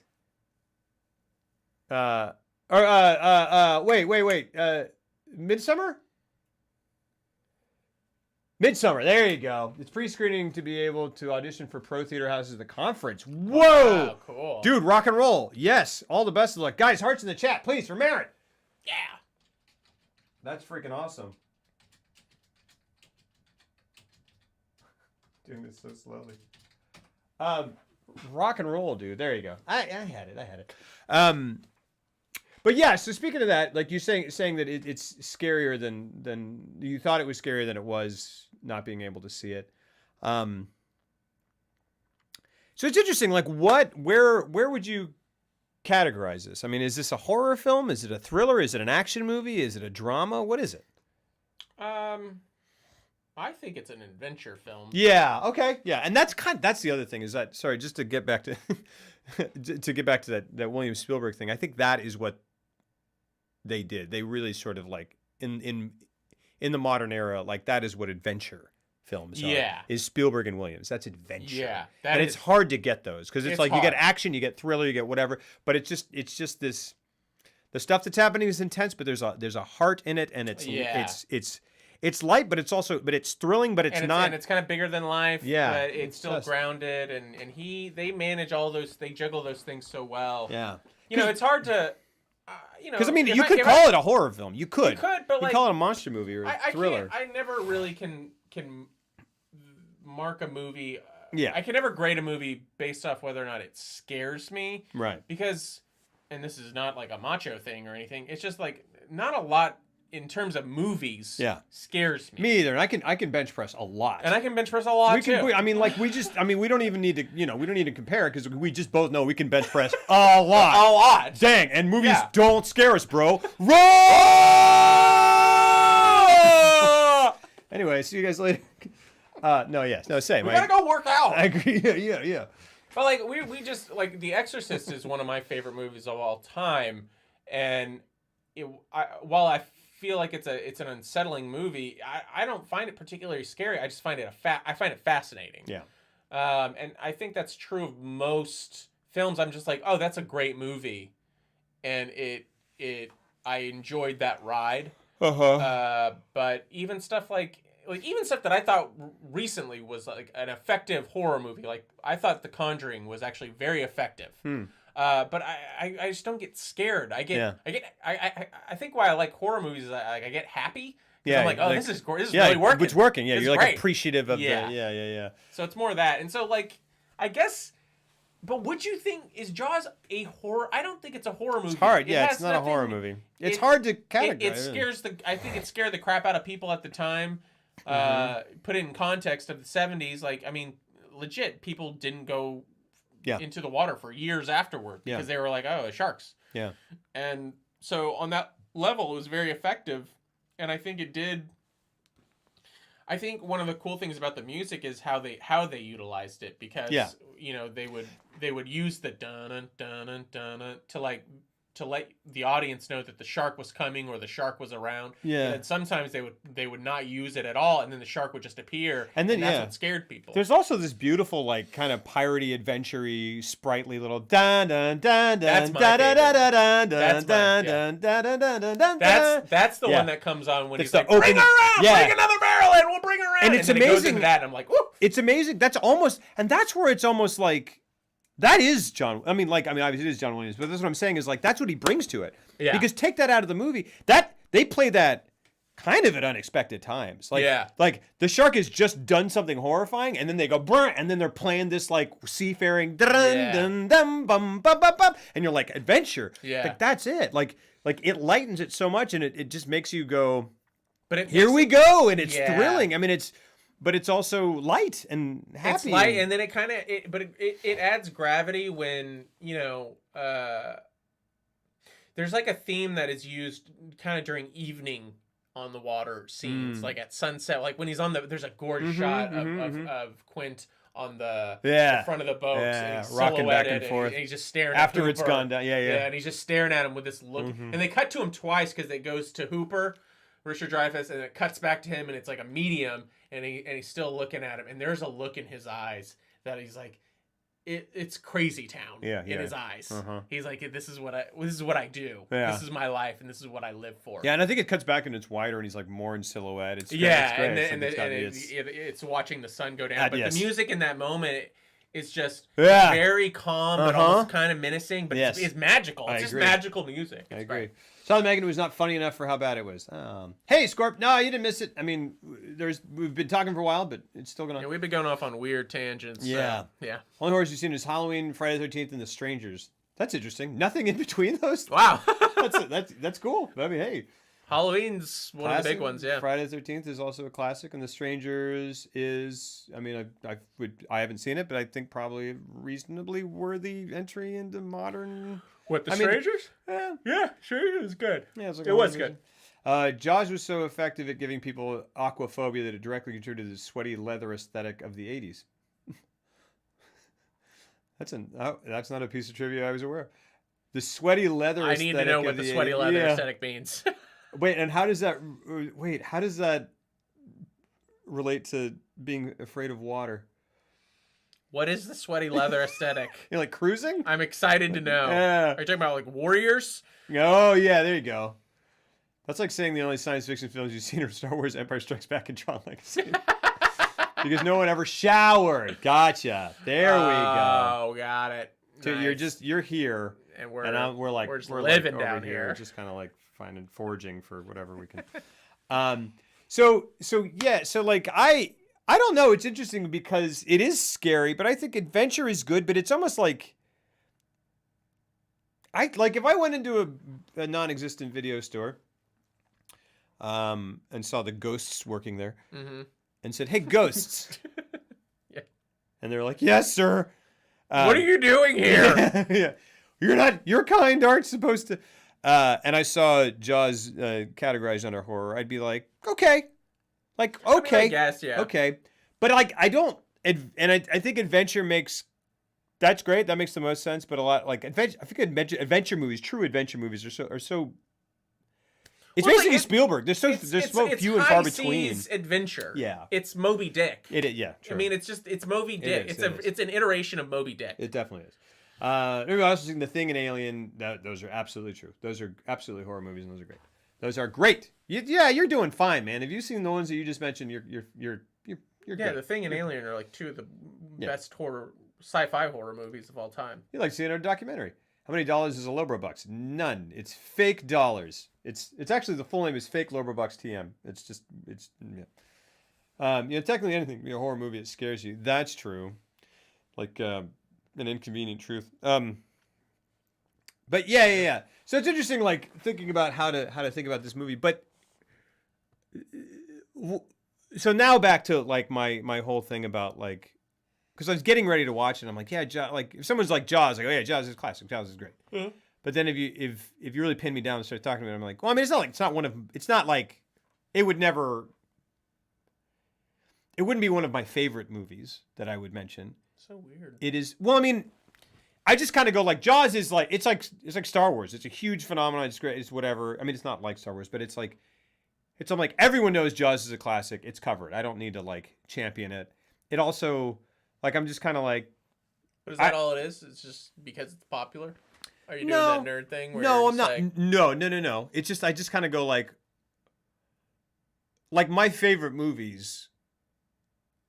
Because ultimately, it's a really well done 1975 movie about a big shark, and that's what it is. That's it. That's all it is. It's just about a shark. It's a shark, and it's whatever. And you got some character. And the thing is, that is what makes it. That's what makes it like I go, okay, that it's a classic and it's a great movie because of the characters that they build in, and the fact, like my favorite part of Jaws is the characters, not the shark. Well, yeah. Right? I mean, it's like the shark parts are great and they're whatever, but it's just kind of like. But it's the relationships between the three guys on the boat. Sure. That sells Absolutely the stakes of it, and like no joke, I watched it today and I was like, this is thrilling. Yeah, it is. And I didn't even plan on watching it. I was just like, I just ended up watching it. Yeah. That's the testament of a fantastic movie. It always it's like I didn't even plan on watching it, but it sucked me in almost instantly. Yeah. And I started watching, and then I just ended up watching it. It does, and it just gets going and goes. And it gave me goosebumps, not because of an emotional thing or anything like that, but because I was like, this is just a fantastic movie with fantastic movie making. Right. Like it's not to say it's about a shark.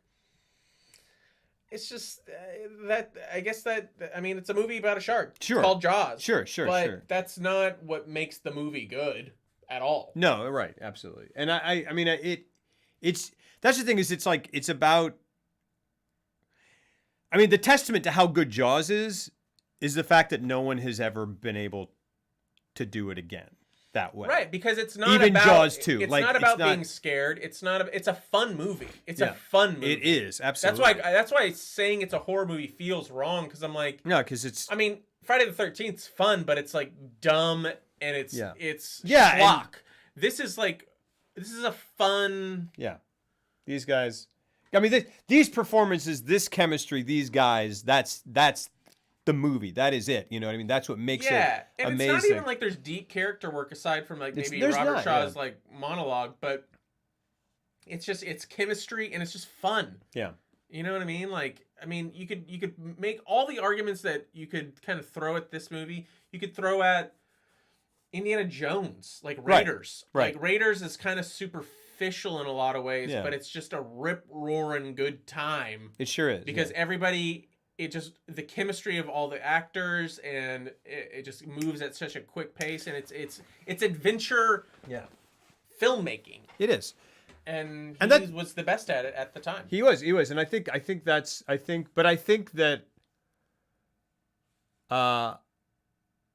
that's a good score. Action, suspense, action, adventure, suspense. I would say adventure, suspense. Gosh, action adventure is really yeah. That's and suspense, sure, totally, absolutely. Because it is. I would say suspense is actually kind of required to put in there because it's much more of a suspenseful film, which is what he would be the first to admit it. I mean, they were like, once they knew the shark wouldn't work on set, they were like, well, we got to do a Hitchcock thing with this. And it really is a Hitchcock thing. I mean, there's a little bit more like. And that's what it is. It's like a Hitchcock movie. That's what it is. It's like The Birds. It's like in terms of like character Rear Window. Like how far are they going to character and stuff? It's just that's what it is. It's suspense. It is. That's perfect score. Yeah.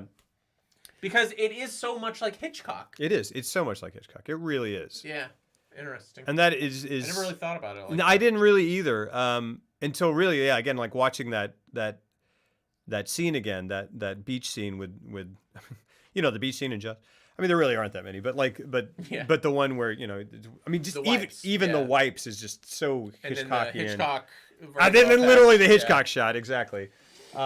which is one of the best uses of that Yeah. ever with that sound. cue. Totally. Yeah. But I mean, but even besides the on the nose vertigo Hitchcock thing, like, but leading up to that, it just feels so much like Rear Window or something, or The Birds. Yeah, it's Like classic Hitchcock, where it Yeah. takes its time, Yeah. and it's got its kind of cold open, and where just it's like enough this of is this what. that's like, what's going on, and getting a little Yeah. closer each time. It is, yeah. And even the color saturation reminds me of like, I don't know, the temperature of the colors and sort of Yeah. like the it just feels like Hitchcock. I don't And you know, even- they purposely didn't use the production designer. Spielberg said, "Don't put any red yeah, in any of this, because when the blood hits, I want want it the to be- blood to be like, oh, there's your red." that's the red that's in the movie, Yeah. right? Yeah. I always annoy me when you like see it on television, some channel showing horror movies October, and then you see Jaws thrown in there. I mean, like I get it. I do get it. I understand that. Because they treat it. I mean, it's kind of like a monster movie, right? I mean, it's, you know, but it's a suspense movie. it is, yeah. Yeah. Spielberg replicated the fun movie making Indiana Jones and Jurassic Park. Yeah. And Schindler's List, right? Rip roaring yarn of Schindler's Yeah. List. Woo. But It's still crazy that he made Jurassic Park and Schindler's List back to back, and then they both got released in the same year. gosh, that's 93 is probably the best year, the most impressive year for Spielberg and any filmmaker, if you really just think about what he accomplished in 1993. That's insane. He had his most artistic success with his biggest blockbuster success in a 12-month period. Yeah. That's insane. Yeah, it really is crazy. And the spectrum on and how opposite they are, because like I still can watch Schindler's List and be like, this he went against every instinct that he had built up within himself as a filmmaker. Yeah. And he threw it all out, because it's a Spielberg movie in terms of like, this is a master storyteller, but in terms of all the technical prowess, he was like, I'm throwing it all away. I'm gonna shoot it like a documentary. Yeah. It's gonna feel like it's gonna look like the vintage black and white stuff that you would see of World War II when you would watch World War II footage and stuff. Like, it is but he still, because Spielberg is a master of the sequence. Yeah. Of the prolonged sequence, and that's still all in there. And his mastery is still all in there. It's just he approached it from a different way. You missed the Name That Tune days, because I would hum a tune and you would always say Schindler's List. Absolutely. Na na na na na na na na na na na na. You know, I've still not seen Schindler's List. What? I've never seen Schindler's List, because it came out and I was like, I'm not, because I was a kid and I was like, I'm not gonna be able to handle that. I'm not ever gonna be able to watch that. And to this have to day, watch it. it is very intense, and you should watch it. Absolutely. It's beautiful. Absolutely. It's beautiful and powerful, and it'll hit you right in the gut. I just never got back around to the point where I was like, I'm gonna wait. I'm not gonna watch that now. That'll tear me apart. And then I was like, because I was a kid and I knew that. And then I was like, I just never got to the point as an adult where I was like, you know what I feel like watching? Yeah. But Here's how you want to know how I watched it? Yep. I stumbled upon it because ABC had a one-night event where they're like, we're going to show it with no commercials. I think I remember that. And we're just going to show it because this is a piece of art, and it's important for people to see. Wow. And I turned it on, and it was ABC, and they showed it at like 7 p.m. on a Sunday night. And they showed everything? And I was flipping through the channels on my TV that I had in my in like our little computer room, and it had like the turn knob thing, you know. Yeah, yeah. I love those. It's like the metal like one. a station wagon. Yeah, Yep. yes. Yeah. So I'm flipping through, and I flip onto ABC briefly, and it's a scene with Liam Neeson making love with a lady, and it just boobs, or no, not Liam Neeson. It's okay. This is why I was like, I'm going to have to come back to this. But it scarred me / left just a massive impression. Because I flipped it on, It's a naked woman in black and white laying on a bed, and Ray Fiennes is on the balcony with a sniper rifle, and that's overlooking a work camp, and it cuts to him, and he is shooting people in the work camp, and it's showing it. Yeah. And the way they film it, it's all like a documentary, so it looks hyper real. Yeah. Because of just their choice of shooting over the shoulder. As he's aiming his gun, and then it shoots, and then you see the bullet go through someone, and then there's a huge explosion of dust behind them, like a few feet away. Yeah. And it just looked very real, and then it cuts back to this naked woman, and like, I'm young. Yeah. And so I'm like, oh my God, there's a naked lady. Yeah. And then I'm like, but that is... Yeah. And I was like, I'm not supposed to feel these things? Yeah. Someone just got shot in the head in it, and I was like, what? And I didn't know what it was. And then I just turned it off. Is this an REM video? What's going on? And then I turned it off because I was like, I don't think I'm supposed to be watching that. Yeah. That was really violent, and those are some boobies. And I was like, I'm going to turn this off. And I feel really weird. I don't know where to go right now. What to do? Yeah, exactly. The Nutcracker movie is kind of movie that could use a giant shark eating it. Oh, that's too bad. There's a new Nutcracker movie? Whatever. Weird. Him and Gareth looked so too good, so a lot of women were gushing over. Is that Ray Fiennes' character? Yes. Okay. Yeah. He is so good. Ray Fiennes is so good In that movie. He's just great. I think he won an Oscar for it. Yeah, probably. He is. Yeah. I mean, he is unbelievable. Yeah. 'Cause he's like he I love hates Ray himself because like he's like in love with his Jewish maid, but he won't admit it to himself. He's just fond for her, and that turns into a thing. You got to watch this movie. I need to see it. I need to see it. Great. Yeah. It's really kind of Yeah, that Nutcracker movie looked like it was going to be garbage. I haven't seen it. It just looks like that. It just looks like I don't know. What do you think about like Beauty? You know, they're remaking all the Disney movies now. Mm-hmm. All the Disney cartoon classics. Mm-hmm. Yeah. So did you see Beauty and the Beast? I did. What do you think? I mean, because Beauty and the Beast is my favorite Disney animated movie. That's my number one. That's interesting. I mean, they're all wonderful. Yeah. I would probably put Aladdin. Mine is Aladdin. Right below it, but Aladdin is like far and away. I love the atmosphere of Beauty and the Beast and like the artwork and just the shadows and everything. Sure. I mean, I saw Beauty and the Beast and I was like, yep. So that's what a stage show of Beauty and the Beast would be. And I was like, okay. And they're gonna keep doing it because it's gonna make a ton of money. Because they're doing that thing where they're like, no, we're going to photocopy these movies shot for shot. But we're going to... and Hercules, nice. It's weird to me that they're doing Aladdin and they're not just taking all the stuff from Robin Williams. Because they have that in a vault somewhere.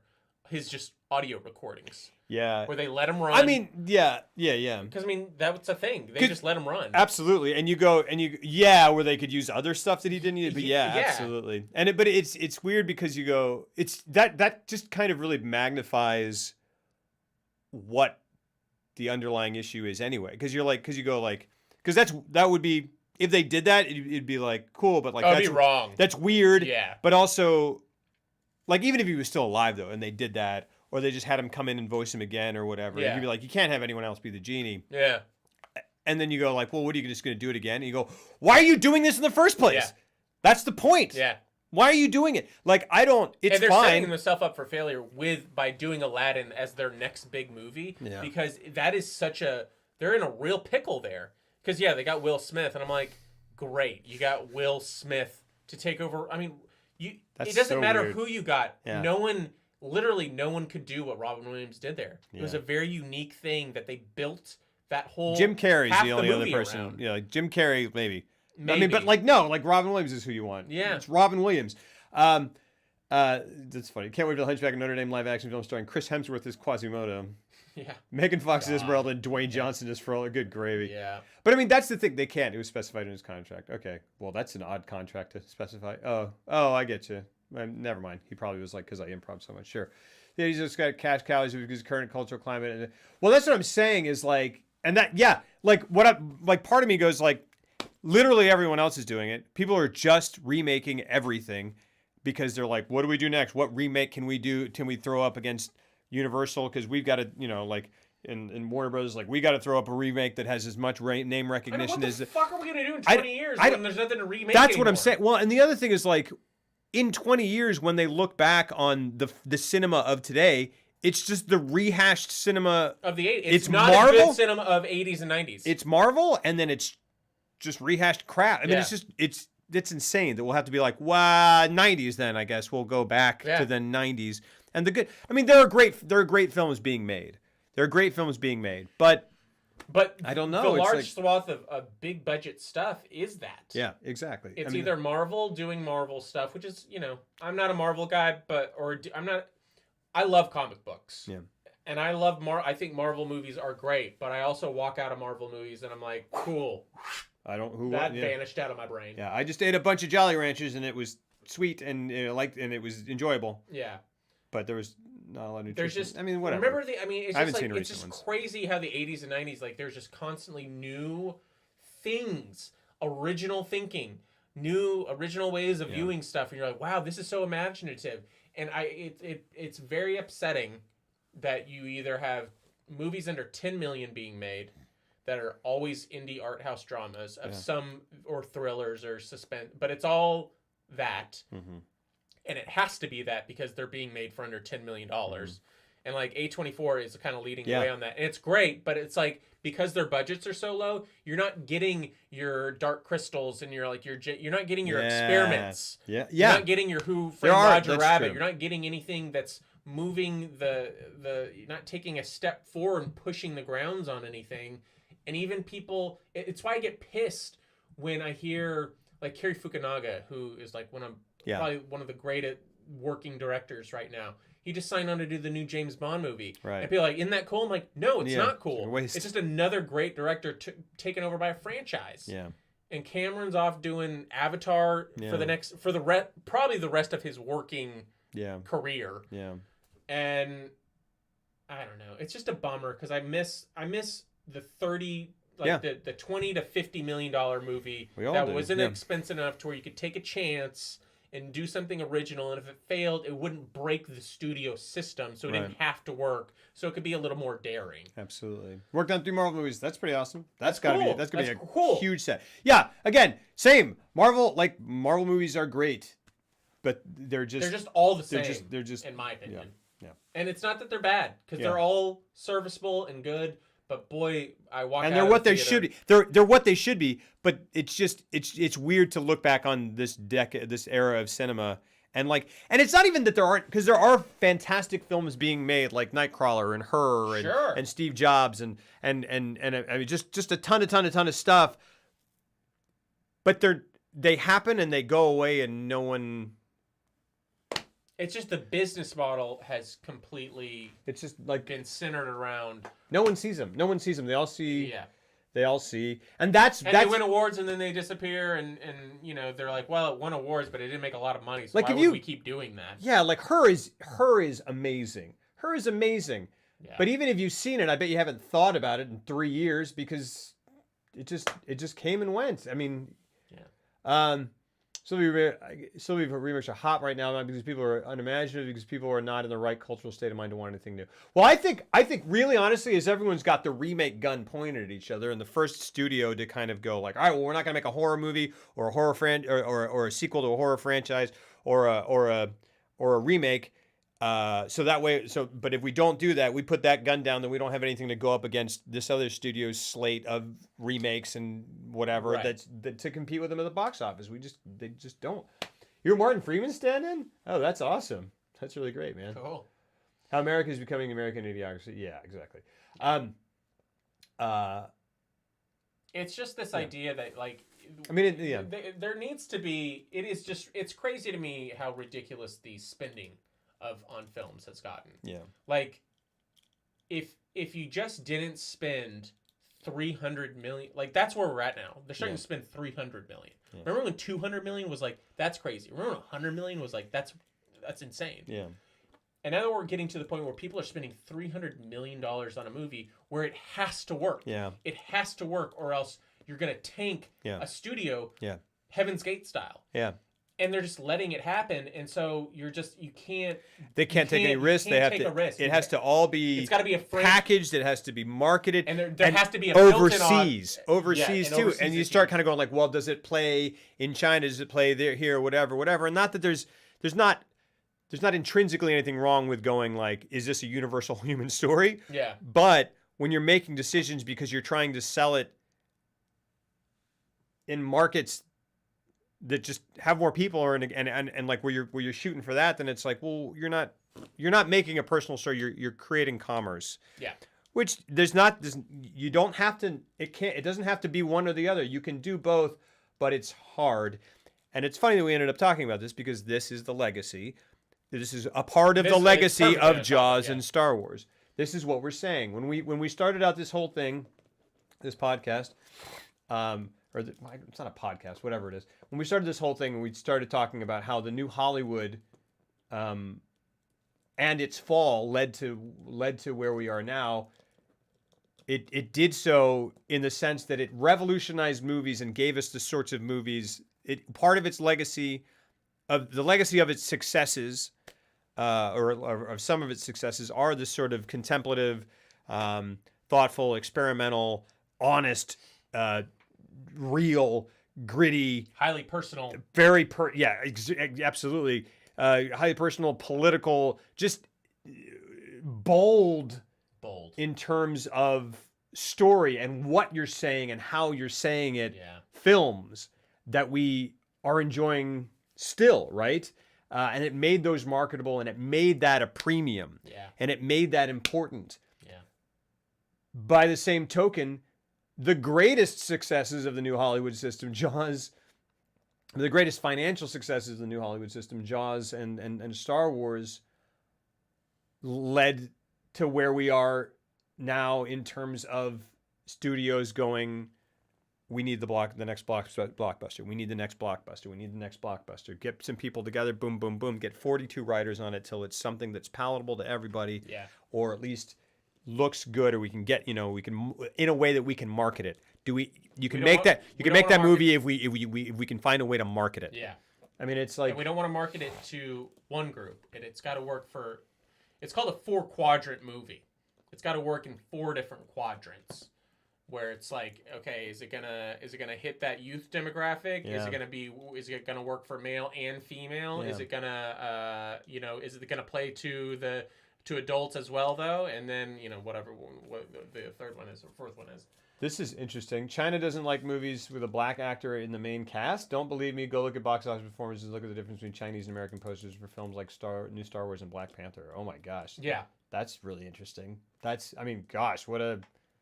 Wow. I mean, and if we're starting to make movies, I don't know if there are sources on that. I don't know what, but I mean, that's a perspective I haven't heard. But if that's true, if there are considerations like that when you're marketing it overseas, because you're spending so much money on it that you can't not take into account overseas dollars. You have to. You have to, because it's such a huge part of a movie's shelf life and profit. Yeah, when you're making a Marvel movie for $250 million and you have an all-black cast, but you still got to market it to China, where maybe a black actor in the main cast isn't gonna. I mean, you're saying that the entire country's racist? Is that? Well, it's not. But it could be. I think it's a cultural thing. Yeah. And that might be some of it. Yeah. But as a business decision, you're going to be like, well, we can't put them on the poster or put the actual superhero on the poster with a mask on or stuff like that. I mean, imagine that's as decision you're going to make. Gosh darn it! I mean, imagine as a black actor, like what that means. I mean, you know exactly what that would mean. I mean, that's crazy. Wow, I had not heard that. And that's why it's really cool, and why I'm not dissing Marvel, because what Marvel is doing, like, they are pushing. It is revolutionary within the confines of what they're doing. Yeah. They're at least pushing the boundaries. Like, you're doing your Guardians stuff, and you're doing your Ant-Man and your Ant-Man Wasp, and then you're doing your Black Panther. And I know they're going into their second phase where they're going to start doing weirder sub-tier characters or whatever, and it's going to get more and more interesting. But it doesn't change the fact that the stories they tell are all it's part of a pretty specific formula. Yeah. It's all laser beams into the sky at the end, or a thing like a shield coming down over a city, or a space where they got to fight in it and then out of it, or whatever. Yeah. It's all interchangeable to me, and I mean, again, it's a tremendous what a world-breaking success story Marvel is, right? I mean, they've done something that's tremendous, and the fact that the films are of the quality that they are is amazing. I mean, they really are very high-quality films in terms of being tight and being funny, being entertaining, and being and you know, it all works. But yeah, I just don't know. Is it? I mean, I would tend to say that it comes down a bit more on the commerce side than the arts than the film. And it does. Okay, I'm just it does. And I get upset because so much money is being put into stuff like that other studios are wanting to do what Marvel is doing, and they're trying to. Everybody's just going huge. Yeah. And it's just throw money into one movie, 2 movies, and let's see if it all works. Instead, maybe just spend a little less and, spread it out. Yeah. I mean, think about, and imagine being in the 70s when that movie money is going to like Apocalypse Now and Heaven's Gate and movies that, and, Heaven's Gate is for whatever, say what you say, but the reaction to Heaven's Gate was such that it kind of helped tank the whole. But if it wasn't going to be Heaven's Gate, it was going to be something else. Of course, like, and I would love Heaven. We talked about this. The tragedy of New Hollywood is that Jaws happened, Star Wars happened, and then also directors were given too much freedom, and then once they had artistic and financial success, their egos got crazy. Yeah, and I mean, like the risks that these risky these studios were taking risks on these young directors, and it just sort of and that's what a risk is. Sometimes it blows up, but it blew up right after these two movies. New model. Yeah, right after this new model blew up in a different way, and then they were like, let's do that instead because that makes more sense. Yeah. And what's crazy to me, what's crazy to me is that I read a thing that said that said Hollywood Insiders, whatever, I don't know, it kind of credited the massive success of Jaws because Spielberg was such a new director to Verna Fields, the editor, and I was like, that's interesting. Well, and like she did a tremendous job. There's some truth to it because apparently she took a lot of scenes that were meant to be scary, and she turned them into comedic moments, and then vice versa. She took a lot of comedic moments that Spielberg wanted to be funny, and she turned them into scary, tense moments. Oh wow! Just through sheer editing. Is this is this in the documentary? This was in Wikipedia. Ah, well, did they have any examples? No. Oh, well, I would love to. So it's all vegetable. No. I'd love to see it. Every time I think about Ant-Man, it just makes me sad that Edgar Wright didn't get it. But that's, yeah, totally. That's exactly right. Yeah. That's a perfect example of kind of the thing where it's like there's no room for someone like Edgar Wright in the Marvel universe. Yeah. Because you have to make a movie that fits the mold, that fits within that universe because it's a shared universe. And Edgar Wright is a brilliant singular voice. Yeah. Like that is an artistic filmmaker, and I was happy when he walked away because I'm like, why? Like, I get that you're a comic book, like I love comics too, but like if you're going to work in a system where you're not going to be allowed to have a voice, then go off and do something else. And that's why I'm like, why is Cary Fukunaga doing Bond? Like even if he does a great job, it's still like Sam Mendes made Skyfall, which for me, and I'm a huge Bond person. I grew up with James Bond. Yeah. I think it's one of the best ones where he actually gave Bond some emotion for once. Having said that, Sam Mendes is an interesting enough director. I'm like, I want you to be doing original shit. Right. God willing, Fukunaga's going to take that money and that clout and that cash and go and make. But he already had it. Personal stuff. He did have it. And he was already signed on to take. I think this is why I was so upset when I heard it, because he was originally announced to take over for Stanley Kubrick's unfinished Napoleon project Oh, wow. that he had been working his entire life to do, and then he couldn't make it happen, so he did Barry Lyndon instead. Wow. But he had a treasure chest of research, Yeah. and he took over that specific, like Kubrick's project with Yeah. all that research, Yeah. and he was going to do an HBO miniseries that he was going to direct all 10 episodes, like he did with True Detective. Yeah. And I was like, if there's one filmmaker who I actually think Right. could take over and crush it, it would be Cary Fukunaga. Yeah, he's great. And it was such a bummer to learn that that wasn't happening anymore. Yeah. Well, yeah. So it's a sad state of affairs right now. I mean, again, it really, like, whatever. Good stuff is being made every single all the year. time. And all the time. And if you go back to the 70s... And great stuff, yeah. There's a reason you only hear about 20... Throughout the entire New Hollywood movement, there's like maybe 50 movies that are of note. Mm-hmm. Guess how many movies were released in the 70s? Yeah, right. Thousands. Yeah. So it's not like, it's all kind of in terms of like the success rate, but there's a noticeable gap between... There's just no mid-tier Yeah, there isn't. And that's movies anymore. That's it. And that sucks. That's the lament. And maybe they'll come back. It's got to swing back, right? It has to. Right? They give so many big budget films to directors who worked on basically nothing these days. Like, if you're directing the next Star Wars film by January if I Right. wanted. Yeah, like, honestly, like, there is something. Yes, I agree. It seems like people do a movie and they get on this. And you Colin have to, Trevorrow? Yeah. Fuck that guy. That guy sucks.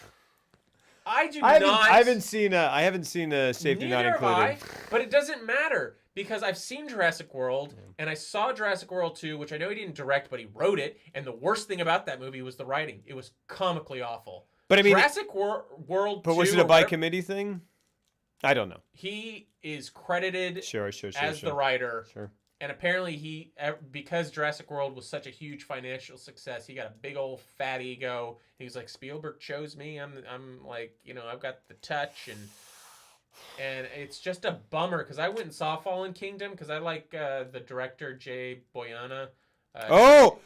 He did The Orphanage. Dang it! Yeah. And The Impossible. And The Impossible, which is a fantastic. Yep. Both movie. of them are really good. And he directed the fuck out of Fallen Kingdom, and it was one of the worst. It was just a terrible movie. It was a terrible movie. Sucks. And he tried his best on a visual level, but that script and that story sucked so bad. Yeah. Is he not? Yeah. So Zach, is he not doing Star Wars anymore? Can't believe Jurassic World came out, and for a short period of time they hired him to work on a Star Wars movie. I thought he was still doing. I don't know. No, he got fired. Oh, okay. Because they saw so he did Jurassic World, and then he did a movie called Book of Henry or something with Naomi Watts, and it was so bad that they were like, you're not doing that. Oh, really? Wow. Apparently. Mid-tier productions are on streaming services. Yeah, that's true. That is There true. is Netflix. And that's a whole other thing we should have talked about. I know. But Netflix is... And that's where they're going. And that's where it's all going. Weird. Gosh, which is weird. It's weird and it's sad. Because I love going to the movies. Yeah. And I don't think I feel like it won't go away. Like, it's like newspapers and books. They don't go away. No, I think there's always going to be a platform for movies in terms of like going to a theater. I think there's a reason Netflix series. Like people, I think people choose to stay home more because you can have a big screen TV and watch stuff at home. Yeah. But I don't think I'm an anomaly in the sense that I love going to the theater. Yeah. That's an experience. And I like doing it weekly. Yeah. There's something about getting ready. Like, it's a process. Like, going out, going to a theater, sitting in a room full of strangers, and then shutting up, ideally. If you're going to a draft house, you don't really have to worry about it. Yeah. But, and just experiencing something on a huge screen. Seeing something 50 feet tall, that's you're not going to get that at home. Absolutely. No matter how big your TV is. Jurassic World had so much unnecessary stuff to it, as in, like, the idea to make Jurassic World. All of it. Gosh, they just did not need another Jurassic Park, but whatever. Hot take coming through. I feel like if there is any time for the cinema to die, it is now. Like, you want it to, or you're saying that you do not enjoy going to the theater in the state theater it's in right now. Do you go to, like, why do you say that? You're saying we're in Austin, so we have the Draft House. And Sorry. the Draft House is it's a chain of theaters that they're going nationwide. The Viola Davis, AFS, They treat the cinema experience like it should be, like the special thing that it is. True. So if someone's talking in a theater, you get kicked out immediately. Yeah. But I've gone to like AMC theaters and things like that, and it's always a letdown because inevitably if you're going on like an opening night or something, there's some riffraff. Yeah. I've had a movie ruined for me because people were running around screaming. Yeah. I was like, what? Do you go to the Alamo Draft? Yes. Yeah. Draft House is the best. Almost exclusively. Yeah. We have not. My wife and I have not been able to go to movies in a long time, because we just recently started a family and we don't go out a lot. But yes, love going to the Draft House. I feel like I gotta do that Verhoeven thing. Please come. Yeah. I need to. I think you. Yeah. It's a good thing to do. Yeah. I've seen that movie. It's insane. I'm very excited to see it. It's nuts. It's so nuts. It's a parody though. I mean, it's like satire on art film. Cool. Kind of. But it's crazy. Yeah. We're gonna go see The Fourth Man by Paul Verhoeven, yeah, whom I love. Moody. Gotta love Verhoeven. Which did you hear about, Ben? Well, we'll talk about that later. He had some news. Marvel related. Okay. What? Yeah, I know, exactly. All right. See you later, guys. Like go to an inside theater show. 99% of the theaters up here are big chains, and they serve different prices in the theaters that are not very clean. Yeah. It's I have no issue with that it costs $11 for popcorn because they have to charge that much. Like that's where theaters make the bulk of their money. It's through popcorn and fucking drinks and shit like that. And yeah, they get a take of the box office, but not as much as you would think. Yeah. So that's why they charge $12 for popcorn. But and it's not even good popcorn. Right. That's fine. But it's that there is they don't have a system in place where if someone talks, like you got to go find a manager. Yeah. And like it just turns into a thing, and like 9 times out of 10 when I go to a public theater like AMC or something, or corporate theater, I'll call them that. I'll run into some issue. Really? That's with an audience member. Oh, I've not had. I mean, I guess. And I have a real low tolerance for that, so I'll tell them to shut up because you can be the dumbest person on the planet. You have one job when you go to a movie theater. Everybody paid an enormous amount of money to go there because tickets are like $13 or whatever, and then you're paying for popcorn and stuff. Yeah. It's like you're if you have a date, it's like $50. Yeah. And if someone's in there, it's the most disrespectful thing you could ever do because it's just one thing you don't have to do, which is be loud. Yeah. Just shut up. Yeah. Just be quiet and don't say anything. Yeah. But Draft House and other indie art house theaters have started. Yeah. have policies in place. Well, like, and people usually in the theater where if you're loud, they'll fucking kick you out with no refund immediately. Yeah. And so whenever I go to a Draft House, it's a wonderful experience. Yeah. And it's great. I mean, the people who run it the chain itself is based on the love of film and like classic film, but all film. And it's, yeah. And if I don't, because they're going nationwide, Scorp. So if there is one maybe near you and you've never been to one, seek it out. Oh, that's great. Because I think you'll have a new appreciation, and it might reinvigorate your. Because going to the movies is such a special thing. It truly is.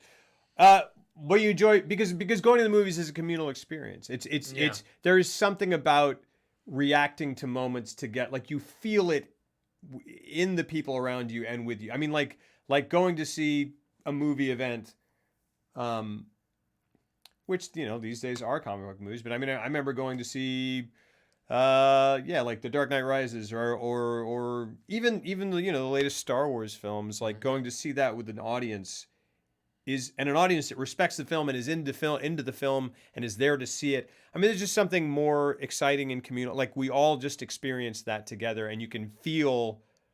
And you hear reactions to it. People laugh at certain points. I mean, it just is different. It's a palpable sense. I love watching movies by myself too at home. I love watching movies, but it's just a different thing. It's just you go and you sit in a dark, large dark room. That's exactly what I was just about to say, Scorp. It's like going to see music with people. I mean, it's you know, it's like it's a shared experience, but it's almost like you bond with people without ever talking to them or even looking at them. You're like, we both experienced. Yeah. You did. I had an emotional response to this, and everybody's is different. But you know, it's cool when an entire audience laughs or gasps or screams at the same time. That's great because you're all in unison on an emotional level, and that's a really, really special thing. Yeah, I know you really can't stand that movie, Zango, and I started watching it and like didn't finish it, which rarely happens. I think I must have been really tired or something, and I fell asleep. But I wasn't into it, but I wouldn't mind watching. I'm always, you know, up for giving something a second chance. But sure, yeah, I get you that was. I was like, wait, they made it a business? Okay, whatever. What is it like what do they call it? The Denmark Corporation or something? This is the 2001 or 2000 Hamlet. Isn't that directed by Alfonso Cuarón? Or is that Great Expectations? That's definitely Great Expectations. Okay. Which he is way better than it needed to be. Well, he said it was his studio, his studio low point where he was like, "Oh, I got to rethink my life and how I approach movies." That's so crazy because I saw that. This happened twice with me. One of my really good friends, who I haven't seen in years now, who like was my college roommate. Like, there are two movies that he like loved that I had seen that I was like, really, and then revisited, knowing that he loved it and kind of watching it with him, and I was like, yeah, I really do love it. One was 10 Things I Hate About You. The other one was, which I love now because I've never seen it. It's good. It is. Oh, it definitely is. I mean, the first time I saw it, I was like, nothing special. And then like I met him and he was like, I love 10 Things I Hate About You. And I was like, really? He's like, yeah, we're gonna watch it. And I was like, okay. And I watched it and I was like, yeah. It's. I mean, sometimes it matters who you watch it with, or if you're watching it with someone who appreciates it or something. But Bill Murray is Polonius? Crazy. Yeah, I would definitely rewatch that. But and he loved Great Expectations, and I think I don't know. I either hadn't seen it, maybe I hadn't seen it, but it's great. Have you seen it? No. It's great. It's maybe my favorite Chris Cooper performance ever, which is Saying Something, because Chris Cooper is amazing. There's a heartbreaking. He's just, oh man, he's so, yeah, man. And I've had two experiences where like I was at the Austin Film Festival and Chris Cooper was speaking. Two experiences like this where like that means a lot to me. That Chris Cooper performance like struck me a lot. He plays like he's like his uncle. Ethan Hawke kind of comes from nothing. They sort of frame it differently. He's like an artist, and he comes from this poor family, and he's in love with this girl, and whatever. And then like he becomes a big artist because an anonymous donor buys all his art, and then and he becomes a big hotshot. And Chris Cooper, his like sort of lower class Florida uncle, tries to come to the premiere, and he's like he's got a flannel shirt on, he's not whatever, and he like kind of and he's just sort of like, hey, I just Finn, you're hey, and he's like, oh hey Uncle Joe, you're here, oh great, and he's like, don't mess this up, this is my big night. He doesn't say that, but he just kind of sort of, it's a little more subtle thing, and he gets kind of gets turned away, and he like just walks down, he just gets, and he's like, oh, and he like, you see in his eyes, he realizes what's going on, that he has to leave. Is this making sense? Mm-hmm. Yeah, okay. And he kind of goes back down the steps, and he just kind of goes like, oh, and he's like, Uncle Joe, I'm sorry, and he's like, oh, Finn, I'm just so proud of you, always was, and it's just breaks my heart in two, and I love it so much, and it's just something that I'm like, Chris Cooper's gone on and done a million wonderful things.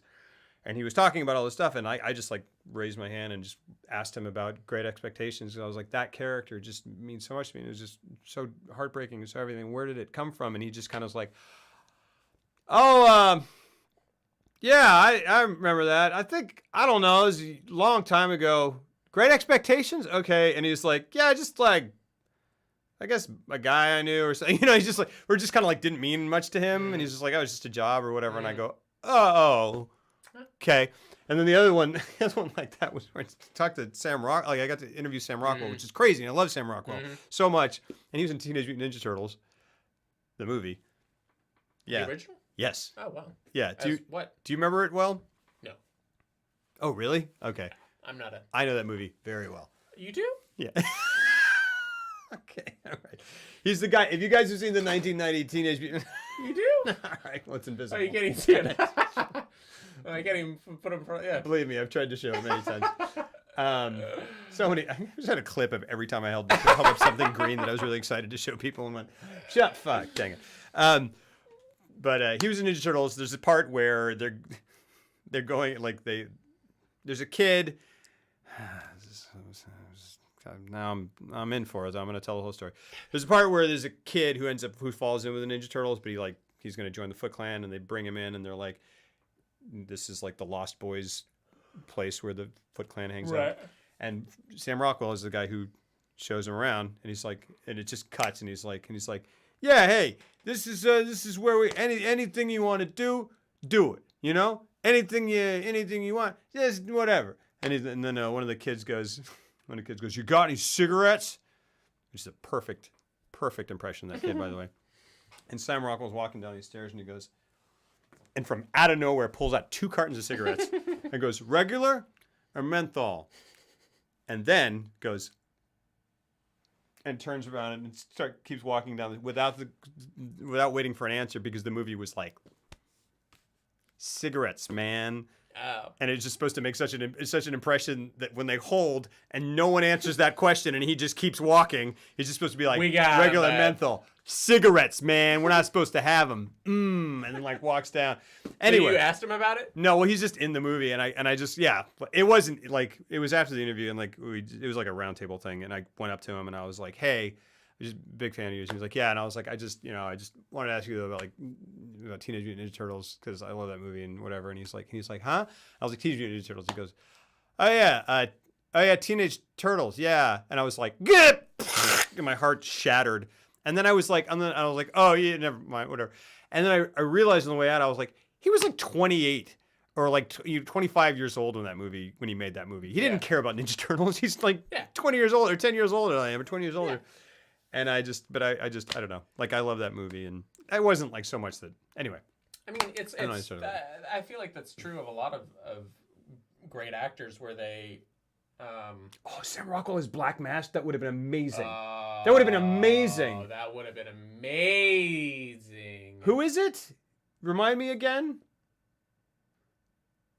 He gives the to be or not to be speech inside a Blockbuster. Now I need to see that movie. Which one? Hamlet. Wait, that's Sam Rockwell? Yeah, isn't it? Yeah, big stinky. And at the end, he goes up to him and he's like, "Don't do that, Zango. Quit memeing. Who's playing Black? I like Black Mask, and Zango for some reason hates him. Dude, Black Mask, it's such a fun character. No, who's playing him? I can't remember. He's been done well in the animated. Animated. That arc of that Red Hood arc is yes, great. that's what yeah, in the Red Hood, yeah. He's awesome. I love him in that movie. I was watching that the other night. That's why that was fresh in my brain. Yeah. That is Sam Rockwell, and at the end they come up to him and he goes, and the cops come up to him and they go, "What's going on?" And he's like, "Check out the East Warehouse over on Lairdman Island. You get all your answers there." And it's Eastman and Laird who created the Teenage Mutant Ninja Turtles. Never mind, I don't care about the Teenage Mutant Ninja Turtles. This guy's got a big green boner. I do, but you can't see it because it's invisible. It's right up here, by the way. It's just yeah, okay. Any Batmans? Stop! Tell me who it is, Zango. Who's playing Black Mask instead? In the Birds of Prey. Don't tell me why you think you don't like him. I like him and you don't like him, and that's fine. Just tell me who's playing him. Distract everything about them, says there's psychotic personality. Hey, Ewan McGregor. Oh. That's fine. Yeah, I like Ewan McGregor. He's a very likable dude. Me too, but yeah, that doesn't. No. I mean, he's no John Cryer. Because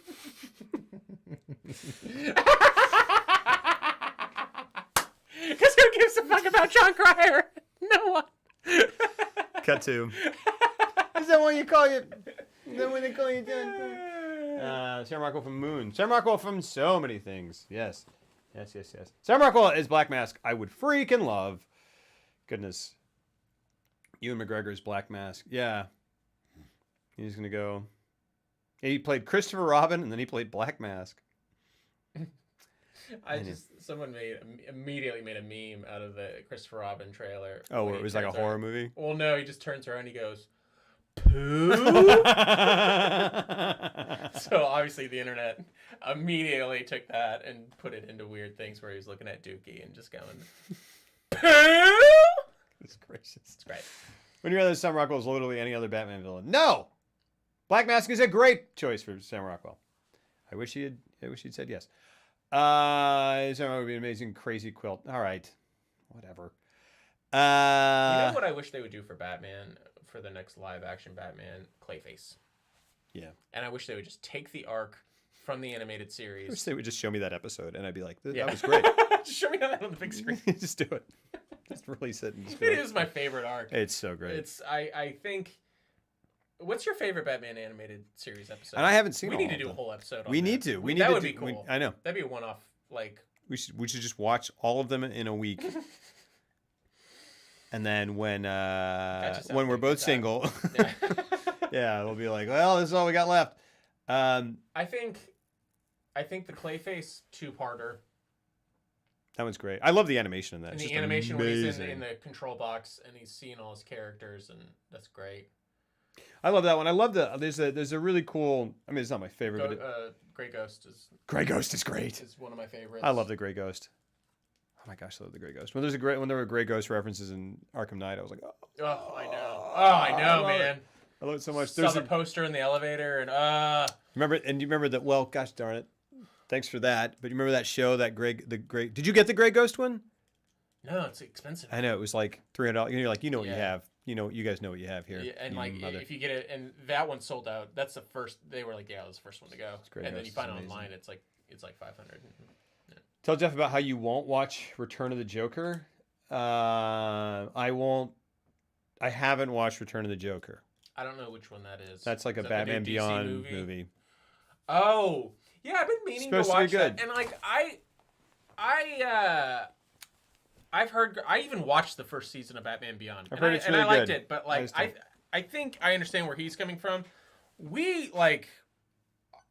I grew up on the animated series. Yeah. And like it has nothing to do with like the Batman Beyond storytelling and everything was just as good. But the animated series is everything to do with the tone, style, and yes, the storytelling is amazing. But also the setting that's like a neo-50s. But the setting, it's the Art Deco retro futuristic style that people have tried to emulate ever since, and no one nails it as close as they did in the first 3 seasons. And then they switched to a new animated style, and it kind of lost a little bit of its luster in season 4. But those first 3 seasons, there is something so unique and special about just the world in which those stories are told. And that is what keeps me returning to it over and in addition to the heartbreakingly beautiful stories that they tell in such a mature way. It's the world. Yeah. But I would like to see it because I've heard that that's a really good one-off movie. Discount Gary Oldman. Sam Rockwell and Gary Oldman are in no way the same actor at all. Like they're both white dudes. Yeah, those are very, very, very different actors to me. But point taken. Except point made. Point given. Point given. Point given. No. Yeah, I get. No. I get you, sort of. To discuss the we talked about the monologue, but the scar scene is great. Mary Ellen Moffat, she broke my heart. It's great. The scene is great. Yeah, it's the best. It's the scene in the movie where I started editing again, and then they started in on it, and I wasn't even paying attention, and then I had to stop what I was doing because it just, you can hear almost a pin drop, not only in that scene, but I've seen it in the theater, and like it just, that's funny. Okay, so they have similar hair. Yeah. They're both white dudes. No, those two, they do look similar in that. Did Roy Orbison? Gary Oldman. Shaw. Robert Shaw. Robert Shaw. Did Robert Shaw get nominated for this? As Quint? Gosh, I don't know. Because it's just so funny to watch that Indianapolis scene. I'm like, cool. There's your Oscar scene. Yeah. Like in such a clear, oh, that's it. Yeah. But he does so much amazing stuff throughout the entire movie that's just the button on it. But it is such a, I mean, it's such a showcase type scene that it's almost dangerous. Yeah. Because it's so like, here's your moment. Yeah. But he plays it so beautifully. He really does. Maybe you're just bad at telling white people apart because you're not white. Fair point. Yeah. Fair That's point. Cool. That's cool. Sometimes it is hard to tell white people Can you apart. tell us apart? Yeah. I'm Jeff, and he is also Jeff. Yeah, like I don't know the difference between Taylor Kitsch and other Taylor Kitsch. Remember when Taylor Kitsch was like poised to be the next big thing, and he had he had two huge, like massive, John 200 Carter? million, yeah, $200 million John movies. Carter? Yeah. He had John Carter Mars, Uh-huh. or just John Carter, Disney's John Carter, and then Battleship, and they both came out in the same summer. Battleship. And he was the lead in both of them, and they were like, "This guy's going to be the next big thing," and then they both did nothing. Wow. And he disappeared. Isn't that weird? That's crazy. That sucks. I also man. thought he was a bit of. He was great on Friday Night Lights, but I wouldn't mind watching John Carter. That seemed weird enough to be entertaining. it seems like. Did you see it? No, Oh, yeah. but I've seen enough of it now through just clips and stuff. Brad and I'm Bird, like, isn't it? No, it's Andrew Stanton. Oh, I understand. From the Pixar Right. camp, yeah. There you go. It just seems like it's one of those movies where it's like, oh, you guys waited so long for technology to catch up in order to tell this story that everyone just picked it apart by the time and used it for other movies. That by the time you got to tell this story, it's like, yeah, we've seen this movie Sure. a billion Yeah, times. which sucks, You're like, 'cause well, it's this the is the original. It's like, Yeah. but like, Yeah, it's still we've doesn't- all seen it through Yeah. Star Wars and, a bunch of James Cameron. It's like this hero's journey has been told too many times. Right. Yeah, And I makes think sense. that I'm afraid that that's what's going to happen with this Alita movie that's about to come out. that thing looks that I don't know the source material. Uh-huh. Cameron has been trying to make that. Those eyes look crazy. Yeah. it's Those a eyes big look thing. crazy, and I don't know if But I'll she's a ever get- robot. But I don't make your robots like that. Robot making people. I don't know. I don't. Like a lot of people worked on it in town who are It was made in good Austin, friends, and and please bring more movies to Austin. Please do it. And I'm sure it's going to be a heck of a visual spectacle and probably a super fun movie. But It has a new trailer that's really badass. I'll check it out. But the thing is, and it looks visually gorgeous, but it also looks like, I'm like, yeah, I've seen this movie like 20 times now. And he's been trying to make it since Terminator 2. Like, it has been his project, but he's like, the technology's not there. Like, I can't make it yet. And then now he's doing Avatar, so he was just like, he pawned it off. But it looks like doesn't it, like, have you seen any of the trailers? It just looks saw like, one, yeah. It looks like everything that you've seen before. It looks like Wall-E mixed with District 9, mixed with, I really can't Blade wait. Runner, mixed with, it just looks like everything that I've ever seen before. And I'm like, yes, my brain is telling me that this is visually pleasing and very well made. Also, I've seen it all. Yeah, I can't wait for. We've come so far with effects. We've gotten to the point where CG like looks pretty great, and there are things that are like breathtaking, and you're like, wow. It doesn't matter Just now. doesn't have.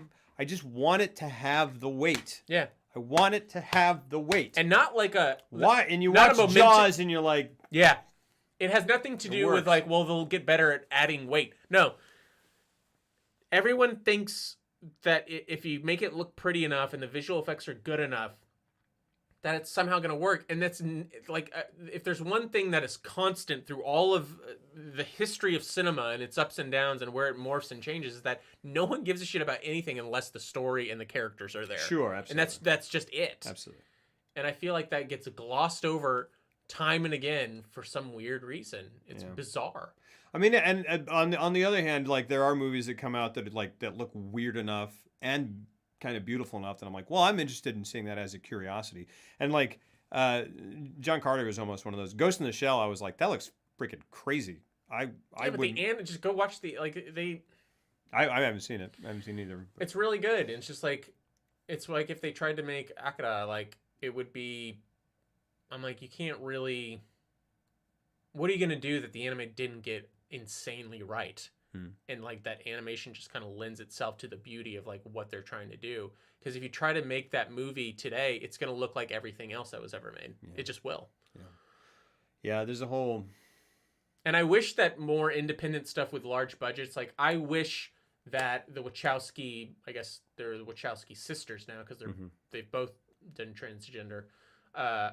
You know, I tried to watch Jupiter Ascending, and I was just like, I wanted it to work so badly because I'm like, we need more original sci-fi content with massive budgets, and it didn't. Yeah. Because those guys just like, Wait, Jupiter Ascending was Wachowski's? Yeah. Oh wow. And it's corny as fuck. Yeah. And like, so is Cloud Atlas, and I'm just like, I really wanted to see that. That one's the one where I'm kind of like, it was so that might have a... I was like, there's a lot of beauty. It made me tear up because there's a lot of the message and a lot of the themes, and the music is beautiful, but it is so corny. Yeah.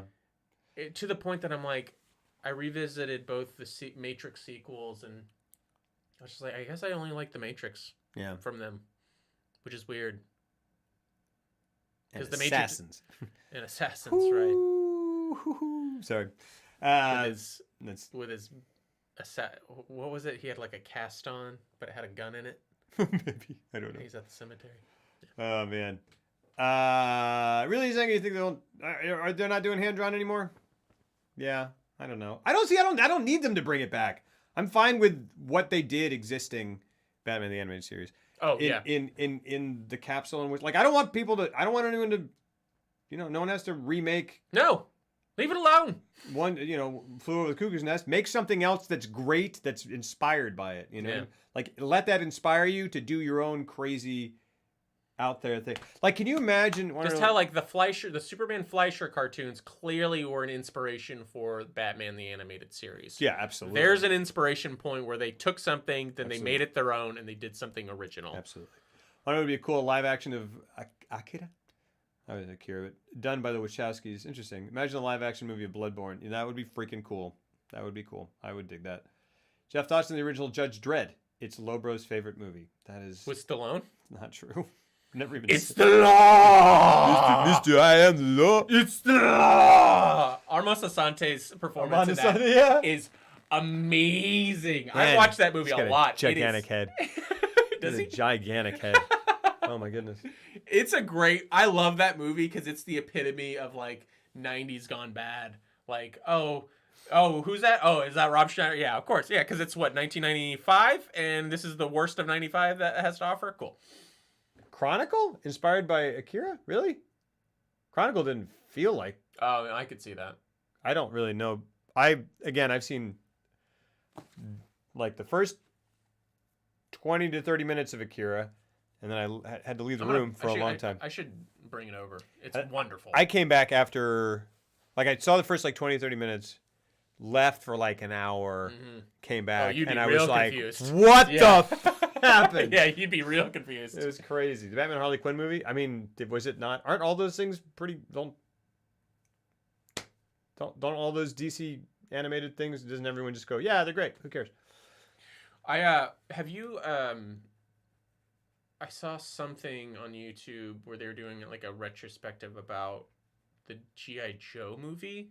So the G.I. Joe animated series, and then there was a movie apparently, and they were showing clips from it, and I was like, that looks amazing. Like just on an animation level. Yeah, I never saw it. It looks stunning. Wow. Like it opens apparently with like a 10-minute sequence where they're fighting, who are the villains in G.I. Joe? Cobra? Yeah, Cobra Kai. And they're fighting on the Statue of Liberty. That's crazy. Like, and it's like this huge battle on and inside the Statue of Liberty, but the animation looks fucking really crazy. Yeah, man. There's a thing. Oh boy. There's a 90s animation. Some of that stuff is just unbelievable. Yeah, like X-Men and stuff. Ugh. Kathy Basil, Gilbert Gottfried is Ludwig. Muslim McCarthy is Hunter. Interesting. You just watched the Studio Ghibli films. Yeah. I'm not the biggest fan of them. But they'd be a good insight of the history of Japanese animation over the years. So I've got Princess Mononoke downstairs because someone I realized those things are my DVDs. I've got like probably 5 movies, maybe 6 that people have given me over the years that I just never watched, and I still have. That's I'm not going to bring awful. Echo over then. Yeah, don't do that. Yeah, I'm not gonna do that. Yeah. Well, you come over every year, so I mean every week, so you can be like, Yeah. I need that back. These are That's people true. I've just like lost contact with, and I'm kind of like, I need to. And here's the thing, like I have moments like this where I go, I just need to send a message and be like, I have your movie, Yeah. and then I go, I haven't watched it yet.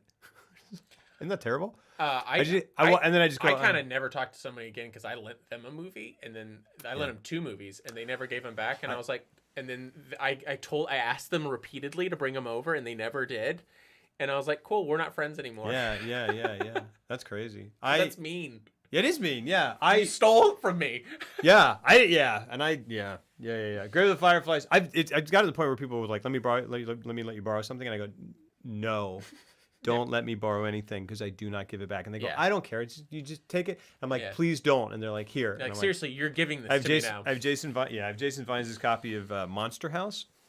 I don't know what that. Oh, is that the animated movie? Yeah, that's a good movie. Is it? Yeah, I wanted to see it. It's good. I have one of the a student at the high school that I used to teach at. Stealing from kids. He was like, take Princess Mononoke, and I was like, I don't know, don't give it to me, don't give it to me. And then I don't even remember who it was now. Oh, Not you awful. don't even remember their name. No. If I remember the person, I would remember the name. I just don't remember who gave it to me. Right. Yeah, that's equally as bad. Okay, from a practical perspective. I understand what you're saying. You're a bad person. It's awful. If I knew, I'd give it back to them. Grave of the Fireflies. That'll mess you one up, of apparently. the saddest movies. I was given a starters pack of anime. Yeah. And it was Ninja Scroll, Ghost in the Shell, and Grave of the Fireflies, and that was rough. Who gave that to you? An ex of mine. Oh, gotcha. She was into anime, and I was like, "You're really cool." Okay. And thank you. And we're bye. But I'm gonna keep these. It's great. I think like usually is pretty good. Oof, what a movie. Yeah. It's fantastic, but I didn't know how to feel because it's so heavy, and yet the animation is still that kind of it looks. I know it's not Studio Ghibli, but it looks like it, and I was just like, there's horrible things going on in this movie. So I've not seen a lot of anime, but besides the stuff that I kind of like accidentally absorbed while I was a kid, we should do anime as a thing. I would love to get into it. I haven't seen anything by Miyazaki. I haven't either. We should do it because I know you guys would. I know that like there are a lot of you guys could recommend a lot of you crazy weebs. Weeb is a word for a person who loves anime and wants to. Why? I don't know. Why? Kawaii, is it called a weeb, guys? A weebo, Weaboo or something. But like, hey, look, man, I'll weebs in. Yeah. I'll check it out. But here's the deal. If we're watching anime, we also Weeb Wednesdays. We also have to check out one of the most horrifying films I've ever seen that I saw as a child called Unico and the Island of Lost Toys. Have you seen this? No. It's horrifying. It is like genuinely horrific. It is, but it's or does it mean to be? Who knows? It was concocted. What's it called? Unico and the Island of Lost Toys. So yeah, this is probably something you guys haven't seen. I think it's the Island of Lost Toys. It is. It's one of those things where it's for kids, and it's wrapped in something that's for kids, and it's just weird, just stuff that happens that you're just like, that is just. Interesting. It still makes me shudder. Well, I remembered it as being weird, and my brother-in-law was over, and I was like, I remember that we were talking about weird animated movies, and I was like, let's just look up a bunch of clips on YouTube, and we watched it, and we were just like, Really? It's not like disgusting, horrifying. Yeah. It's just like, why is this for children? It's so strange. We actually need to do a series on that, of like animated films that like, are they for kids? Like, you know. Well, yeah. I mean, my first anime that I watched was Ninja Scroll. Yeah. And there's literally a scene where like some ninja dude, like master, villain guy is straight up doggy styling some geisha girl, and they're showing all of it and like close-ups. What's it called? No, yeah. And like, Yeah. it was. I was like, oh, that's happening. Yeah. There's a long time ago, fights on a site far, far away called 4chan. People were using a relatively, for the time, offensive slur to refer to white people who were obsessed with the wrong parts of Japanese culture. Oh. Some odds put in a word filter that changed the word to Weibo. Oh. Really? That's where it came from? Interesting. Wow. Crazy. I always hear about 4chan, and I'm like, that's just a part of the internet that I'm like, I don't get it. Yep. I don't understand it. I don't know. Like, people post like memes from it Yeah. from time to time that I'll come across, and they're like, right? Yeah, you click on it And to I'm see like- it, and you go, oh, I'm on 4chan. What the get out of there. Yeah. Well, I don't even know what it, like, sometimes it's just text. Like, I don't know how their Yeah. website is formatted. Yeah. And they're like, isn't this funny? And I'll look at them, and it just looks like a bunch of computer code to me with some sentences somewhere in there. Yeah. And I'm like, yeah, I don't know what that means. This is not what it used to be. Filmography, whistling and car monologue intensifies. Yeah. Wait, what? Yes? What? Car monologue?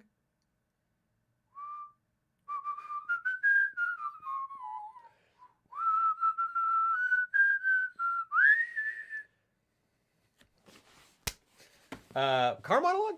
Here's in general, that's what films are. Please explain. Good to see you, Cooksoso. Good to see you, man. Welcome back. Yeah. Anyway, Jaws is real good. It's a great movie. If you haven't seen it, watch great. it. It's classic. It's fun. It's a wonderful adventure, suspense adventure film. Here you go. Here's the question. So this is where I find myself kind of going like, I love Jaws. I mean, Jaws is great. Jaws is great. You don't love Jaws. I don't. It's not. So like here, Jaws or Jurassic Park. You got to take one and leave the other. Jaws. If I if, No. Well, if really, are you putting a gun in my head? Like, Maybe. do I? If I have to pick one because not like the Legacy, just a movie to movie, not like you know like of which one I would revisit more. If I'm being cold and calculated, one about movie it, doesn't exist. I love one movie never I happens. adore and love Jurassic Park. It is a huge part of my childhood. It holds a special place in my heart. Yeah. One movie never existed. Not that doesn't erase the legacy of it. That doesn't mean that like, you know, what came after Jaws, you know, like everything else is the same. But there is no Jaws or there is no Jurassic Park. Which one? I mean, it's a tough. It is. It's a very tough decision. That's honestly a really tough one. To me, it's I think my gut. I mean, I know what your answer is. I know. It's very clear what your answer is. Why would you pose this question to me? I don't know. You want me to say Jurassic no, Park? but there are hard ones. Because we used to play this. It's a hard one, but I think I get more out of. I get chills during Jaws. Mhm. Like there are genuine moments of filmmaking prowess, where I get chills and sometimes I get teary eyed because I'm moved by the filmmaking. Jaws is And that's great. not to like look. I love and hold a deep special place for Jurassic Park. I grew up with it. I've played the Nintendo game a million times over and I never beat it because there was no save feature in it. Like, I mean, that thing is in my DNA. Having said that, I think I would still pick Jaws. It's funny you said Jurassic Park's in your DNA. Dino DNA. Yeah. It's in your blood! You can detect the code and complete the code. Phew! Mr. DNA, how did you do? From your blood. From your blood! Where did you come from? And From then your blood. you I'm get still. a dinosaur. Oh man. Tree sap. Some people were shitting on like there's like, oh yeah, like how many of those you can find. I'm like, bitch, Yeah. what other like that was Shut a up. perfectly It was perfect. logical, That's cool. You know what? That's the thing about Jurassic Park I is was like, it convinces me 100%. It does. Yep. I'm like, oh, is that hard to buy? That like a mosquito fell into some tree sap and they had enough to like get every species. I'm like, it's good enough. Yeah, shut up. To work. Shut your mouth. All right, they put effort into like they didn't have to do that for you. Yeah. I guess, They could have just said the Crichton thing did it, that but- we made, but Yeah. It's not like some radioactive shut up. yeah. I feel like if Jaws eventually would have made one good shark movie with Jurassic Park, I don't think everyone would have made a film like that. Again, on the other tangent, there's a brewing company in the States that makes beer with ancient yeast. Wait, what? Oh, okay. As in they found some yeast and amber, revived it Jurassic Park style and made beer with. Oh, nice. They should definitely call it Spared No Expense. Ew. Look, Jurassic Park is.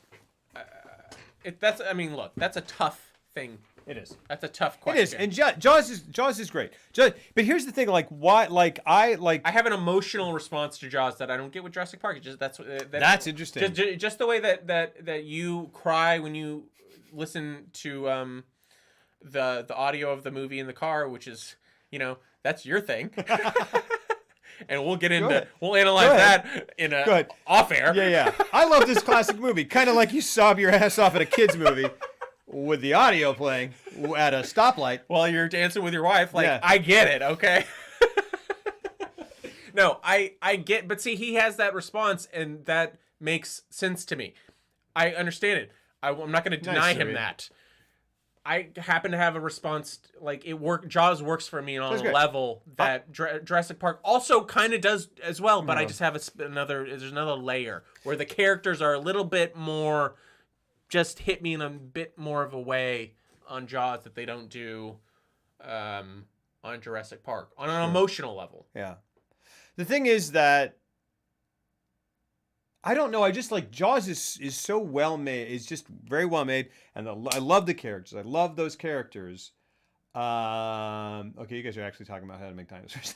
I just it's but at the end of the day, I go. It doesn't go, and very much like this is, and so very much like Indiana Jones doesn't go on my list of favorite movies because I go, that is super fun. Sure, super fun. Okay, but that's what it is to me. Like, cool. I go, and it's well made, and I care. Yeah, I do care about those characters, but it's just not ever gonna crack my favorite films because, like, those favorite films. See, Raiders would. I would put Raiders over Jurassic Park. Okay. Yeah. Okay. I mean, I get that. Jurassic Park, and I love Jurassic Park. I love it. This is just a testament to how good Spielberg is. Like, yeah, no kidding. There are 3 movies. There's 3, and then there's like 10 more that 40 we more need that you can put up, and you go, well, what do you do? Yeah. E.T. There's the other 2 Indiana Jones movies. There's Schindler's List, Saving Private Ryan is the reason I became a filmmaker. Yeah. Hands down. Without Spielberg, I wouldn't have become a filmmaker. Yeah. That's whenever someone's like, why do you make what you make? I'm like, because I know that art and filmmaking can change a person's life because it changed mine. Absolutely. Like, without question. Yeah. Minority Report. Ugh. Yeah. So good. It's really good. It's great. It's probably his last great one, in my opinion. I really like and Catch Me If You Can is the same year. So same year? Gosh, that was his other big year. Kind of crazy bastard. Yeah. I really like The Terminal.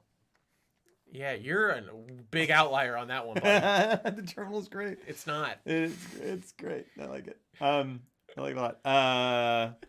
What is his last great one? Gosh darn it. I don't know. I think his last masterpiece was Minority Report. And but I can't even say it's a masterpiece because apparently, if this isn't true, then maybe I'll give it back. But I heard, because it ends on a really, really happy note, like a real Spielbergian note, where everybody's in like a log cabin, like all the precogs, and they have like 2 title cards that come up, and they're very, all I know is in the original script, 2 title cards come up as they're fading away from the cabin, and it says something to the effect of the precogs were decommissioned, et cetera, and then the next title card said the murder rate jumped 2,000% or something the following year. No, that's and awesome. It ends on a note of like, that's how it should have ended. Because that would be the reality of it. Because, precogs in a Minority Report vanquished 98% of all murder. Yeah. And so the morality of it won out, but then the murder rate jumped 98% the following year. Yeah. And I thought that was so fascinating that I was like, God, that ruins what I at the time thought was a complete masterpiece, because I was like, that would be so much better. Yeah. Yeah. Who would win in a fight, Jaws 4 or Jaws 2? Well, Jaws 4 doesn't exist, so Jaws... Still Jaws 4. No, I don't know. I don't remember Jaws 2 at all. It's like, isn't it called The Revenge or something? It's like, it's his wife, right? Oh, no, Scheider's in it. But he dies, right? Maybe. Yeah, maybe. And isn't that when the shark becomes like fixated on the Oh, yeah, on Scheider the family? Yeah. All right. I wonder why those Jaws movies didn't work out. Because you made him the Terminator. It's weird.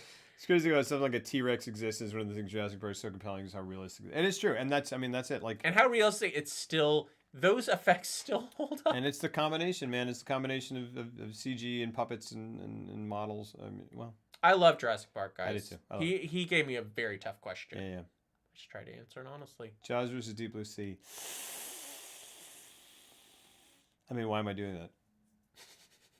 I just had something in my throat. Jaws. There's no. Yeah. Yeah. I don't know. Okay. Let me. Jaws. Okay. Or no. Jurassic Park. Or Yeah, because I played this game in a car for like hours. yeah, It's really fun. It's a good game. Yeah. We started doing That it was a real tough one. We started doing it with actors, and that was tough. All right. Yeah. Let me start with one. Okay.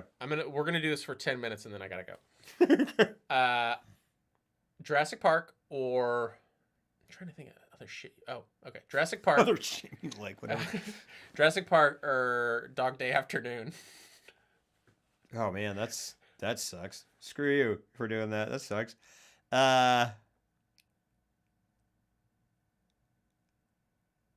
You only get to pick one that gets to exist. I know.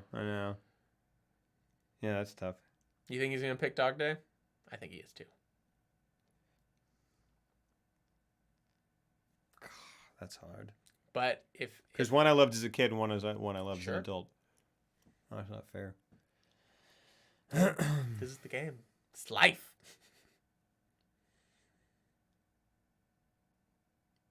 Vanquished from memory. The effects of it are still there. CGI progresses, etc., etc. Yeah. And for me, right? Not for the. I mean, like. What has done more for you? That's For what you. me, That's yeah, what you I mean, need. that's That's it. how 'Cause you it's need not to base for your the decision. world, No, right? it's Because if it was something like Jurassic No. Park versus Star Wars, and I was considering the world, then I'd be like, no.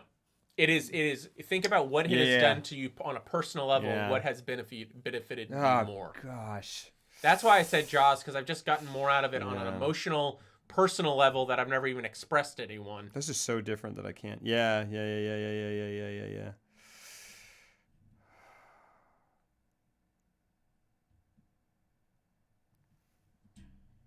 Maybe Jurassic Park. Maybe I might pick Jurassic Park. Wow. I might. Whoa! I did not expect that. Because it's just Because it's bringing to the table my childhood. yeah. It's everything. It It's has it's another worldly. magic. Yeah, it's magic. Yeah. And I like as much. I can understand Oh, I it. feel bad for saying You should. that. You should. You just threw your favorite movie under the bus. It's not my favorite movie, but it is very. It's up there. I can't even look at you right now.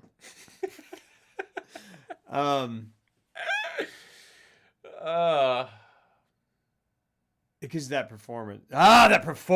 Gosh darn it. Never mind. You'll never have that performance again. Pacino, Cazale, they're all gone. Exactly. That's the best Pacino performance. That's it. Oh darn it. I don't know. But you already said it. No, I know. I don't know. I'm gonna go back. Your loyalty lies with Jurassic Park No, I'm now. gonna go back. And you don't even like Dog Day Afternoon. No. All right. You son of a. All right. This guy doesn't even like Dog Day Afternoon. All right. Here we go. No, because if you'd said. But I didn't. I didn't say that. No, Dog And Day. you chose it. No, I didn't. Nah, come on. Everyone, shut it this up. No one saw any of this. Oh, why? Because I was talking to myself as a child just then, and I was like, I'm not going to take that away from you. I'm not going to take that away from you, Brian. Oh, that's sweet. Yeah. Hey. All right. How about Saving Private Ryan Okay. or 21 Grams? No. How about this? Oh, well. How about this? Oh, wow. Steven Spielberg or Alfonso Cuarón? Which one doesn't exist? Alfonso. Oh, man! Without question. Oh, my gosh, really? Oh, it's not even a question. All right.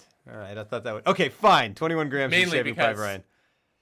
Because of the breadth of... Well, you should have said Inarritu, because Inarritu is the one that influenced me more. Because he Oh, did really? 21 Grams. Oh, that is That's the interesting thing. That is because what I meant. That is what I meant. He's doing this because Saving Private Ryan got me into filmmaking and is the Yeah. reason I became a filmmaker. 21 Grams, which is in your odd too. I got them confused because I'm a racist. I'm a virulent racist. Racist. 21 Grams was the film that I walked out of Saving Private Ryan being like, cool, I'm going to be a director. I don't even know what that is, but that's what I'm going to do with my life. Yeah. I walked out of 21 Grams thinking that's the type of director I want to become. Right. Is tell like very emotionally wrought, type, personal drama, dramatic shit. Yeah. So on that level, Hey, babe. I think I still have to give it to Private Ryan because without that, it wouldn't matter. Yeah. But well, maybe. Well, You would. what are we come to saying it later. here? Like, I don't know. Yeah. No, just one movie doesn't exist.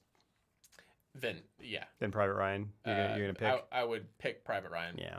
It's just too that permeated the landscape in such a way, and it's a beautiful.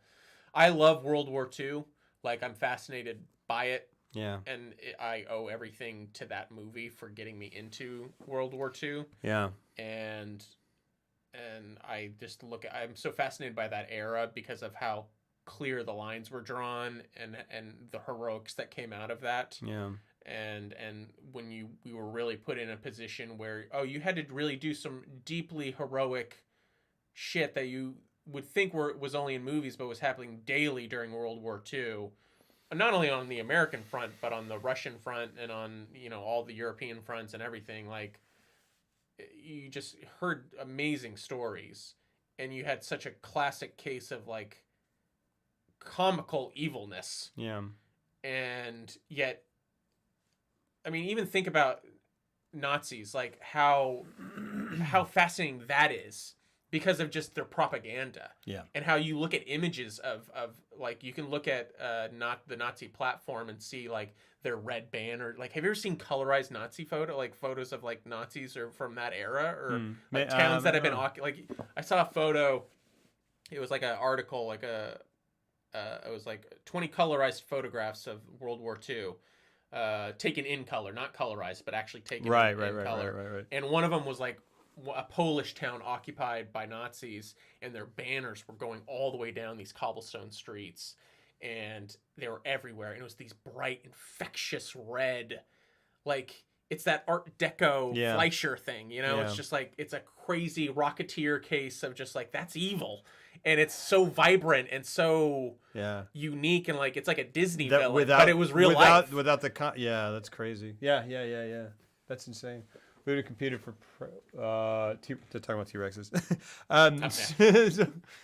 But I was just thinking about that, and that's really. I was just thinking about like what movie. It's interesting, like what movie means the most to me. Yeah. Like at my heart, at my core, and it's interesting. It's a movie that I don't. Like, I'm always like, these are my 3 favorite movies, and then there are movies like this, and this movie also. But I just realized that the one movie that would tear me up the most to lose is a movie that I don't mention as one of my favorite movies, or as my favorite movie ever, and it's Field of Dreams. Oh, yeah. It's Field of Dreams. Sure. Yeah, you talk about that one very fondly. I do. have before. And it means, it's so interesting because, and you know what it is? This is interesting. This is a very interesting exercise because I think that movie brings together, gosh, I have to kind of reevaluate. Maybe that's my favorite movie. Because it brings together so much for me personally. Mm-hmm. So much. Like I love Kevin Costner. I love the performances in that, but I love the story that's very mundane. But then there's magic in it that seems impossible, and that is the odds are impossible, and no one believes in it. And the person at the center of it has to kind of stick to this crazy faith. Mm-hmm. That is then rewarded 1,000-fold in a way that you didn't even expect. Mm-hmm. all of that, like that is the sort, like if I, again, and I think that's it. I think if like, because I said before, and I've said to myself that like the thing about that movie is if I were to make a movie and have this sort of effect on an audience member, like if I could choose the sort of effect and the sort of movie I could make, like I would want to create in someone else the effect that had for me. But it's because it reinforces so much that I believe and that I want to believe and that I love about everything. But it also, it has that sort of father thread in it, and so it connects to my father. But also, but my mom is the one who loved it, and I would watch it with her. So it's just very, like it is. That's crazy. It's like the like, because I was like, why? I was like, how can I give up that Al Pacino performance? How can I do that? And I was like, because I'm going with my heart, even though, like, because I was like that movie. Yeah. Dog Day Afternoon is a great movie.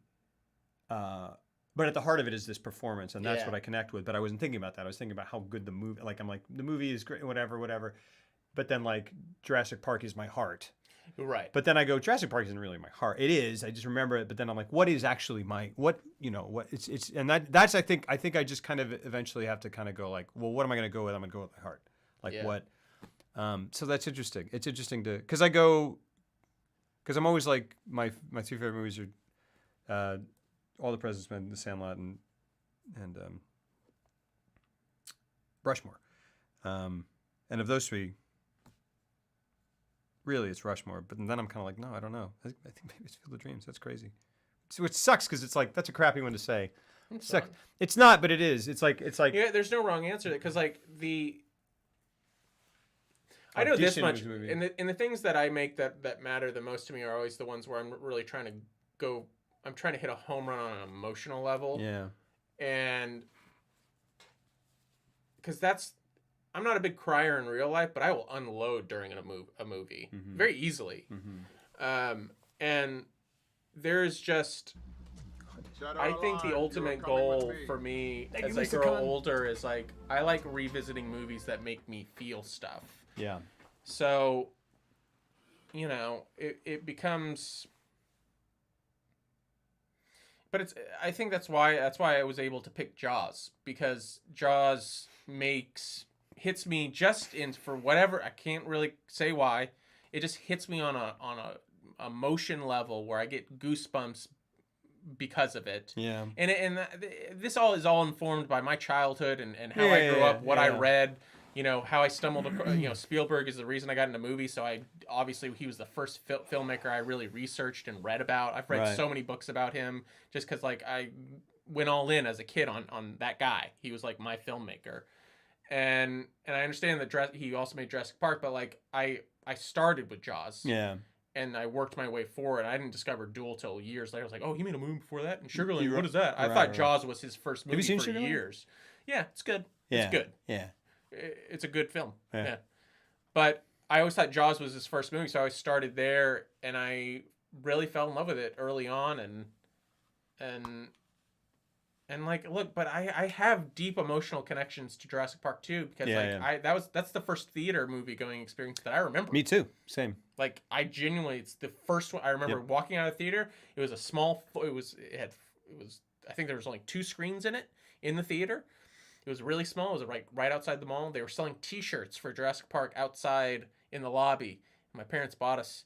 My brother and I one, and then I bought all the action figures and the helicopter, and like I was obsessed with Jurassic Park for a long time. But for whatever reason, I look back on it now and I love it, and the characters are fun and everything. But like maybe it's something about like the Indianapolis. Like they're digging a little deeper into something truthful, more adult, you know? Yeah, sure. Having said that, I'm probably gonna go home and watch Jurassic Park now because we're talking about it so much. And I love that movie so much. What I love about Jurassic Park is the sort of like, that is the kind of sort of like populist adventure movie that I just go, I love it, and I don't even care what it's say. Who cares? Like there's a message, whatever. I just love it. I love being in that world and just being taken along on that story. I love every beat of it. But what I what I love about that movie is and it's a little hard to choose between that and Jaws, but what I love about that movie is the creation of that theme park. Yeah. That theme park exists to me. Yeah. In such a real way. Bright Suburbans. I mean, with the colors and everything. The layers of the merchandising is great. Like you walk in the visit. I mean, that exists to me, and it seemed they sold it so well. It's one of the most like the lunch boxes. Yeah, it's one of the most amazing bits of world building. It is. It truly is. That's ever existed in a movie, because I just go that I know what it's like to be at Jurassic Park. I wish they had never like Jaws and Jurassic Park are interesting because they both.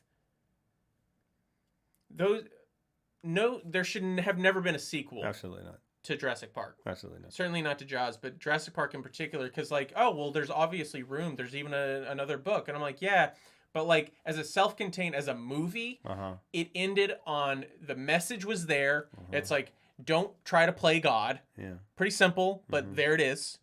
And then it's all left. It's like, leave them alone. They're on this island. They won't harm anybody. Just leave them where they are. Right.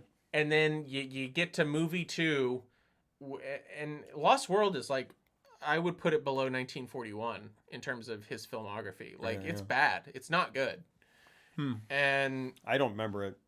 Because it also tries to retroactively, like, it kind of tries to get away from stuff that was in the first one, and it starts to conflict message-wise, and yeah, it's strange. And then all the rest of them, like, you guys should have learned after 2. Yeah. That just stop messing with dinosaurs. I watched 2 and 3 together on DVD. I never saw on a TV. I watched them like back to back, and they bleed together. Same thing happened to me with RoboCop 2 and 3, which like I won't talk about anymore. But I like on a laptop I watched 2 and 3, and I was like, they bleed together, and I'm like, I don't. Who cares? Yeah. RoboCop is RoboCop. Yeah. Jurassic Park is Jurassic Park. And that's kind of how I feel about, like, I know you don't care for Matrix as much as maybe I do. I really think that's a very well-crafted movie that should have only been one movie. And I rewatched the sequel because I've been editing in my living room because I've been editing so much. I was like, I got to get this computer out of this office. So I brought it downstairs. So I've been watching movies in the background, and I watched Reloaded and Revolutions because I hadn't seen them in a long time. Yeah. And they're not good. Yeah. Like, they're not good. They're bad. We got to do a whole month on. Well, the thing is, I say a whole month, and that's 4 movies. I'm like, I want to do like, I just want to do like, just a ton of sequels. Like, we just like sequels, like just considering sequels, because there's stuff like that. There's like Matrix Revolutions and stuff like that. There's Jurassic Park, and you know, and then but then there are movies, and then there are sequels, rare ones that are like, you know, I mean, we wouldn't do The Godfather again or anything, but there are sequels that are considered as good or better. Then there are like what I love is like the two most bonker sequels I've ever seen in my life. There was a rule in the 90s with sequels is that you like, okay, cool, you have this is what happened in the first one and everyone loved that, so you take that and you multiply it by 3, right? And you go bum bum bum bum bum. And the two most insane ones I've ever seen are Gremlins 2 and Bill and Ted's Bogus Journey, because 2 series that I haven't dug into at all. You haven't seen any of them? You've not seen Gremlins? Oh, I know. We're gonna. Okay. I'm gonna talk to you about because I had an idea because it's coming up. Okay. Oh gosh. I would love. I'm so excited to watch Gremlins, and I really want you to see it. Okay, cool. Oh my gosh. Probably find the sign of Jurassic Park 2. They were straight to video sales. They were so bad that I couldn't believe they were released theatrically. Man, my gosh. So in Bill and Ted's Excellent Adventure, which I feel like I've seen maybe once or twice, and I do not own it, but I own Bill and Ted's Bogus Journey. Bill and Which Ted's is the sequel. The sequel. Okay. Bill and Ted's Excellent Adventure. It's really very clever. The idea is that it's a great premise, comedic premise. It's like these guys have to do a book report or a history report. Yeah. And they haven't studied because they've been playing. So they've come up. Then George Carlin shows up in a magical time traveling phone booth because their music will change the world. and create and lead to a peaceful society. So he's been sent from the future to make sure that they pass their history test, because if they don't pass it, they can't play at the Battle of the Bands, and that's when they take off. That's great. But what he does is he takes them through time and introduces them to Joan of Arc and all these. Oh wow! So that they can pass their history test. Yeah. It's ridiculous. Yeah. But That's fun. And saying that out loud, I go, man, I guess I need to rewatch that. And it's a fun movie. The original premise is two slacker or rock guys, whatever, time travel around learning about history by meeting the actual people so they can pass a history test, which is the lowest stake thing. It's so fun. But, the sequel is gosh darn it, they go to the future, they go to hell and heaven, it's insane. It is insane. And Gremlins 2, it's like usually the formula was like there was one big bad guy. They fought in the first thing. In the second one, there are two villains or three villains or whatever. Or he comes back and then there's another villain. Whatever. These two movies were like they just went off in all directions and went insane in every way. Anyway. Dude, I hate it when they do sequels and they take the big villain from the first movie, and then he's there, but he's not the major villain anymore. And I'm like, this guy took a whole movie to defeat, and now he's like a subplot to like this bigger thing that you defeated, and like now you're defeating the main villain from movie one really easily to get to the big villain.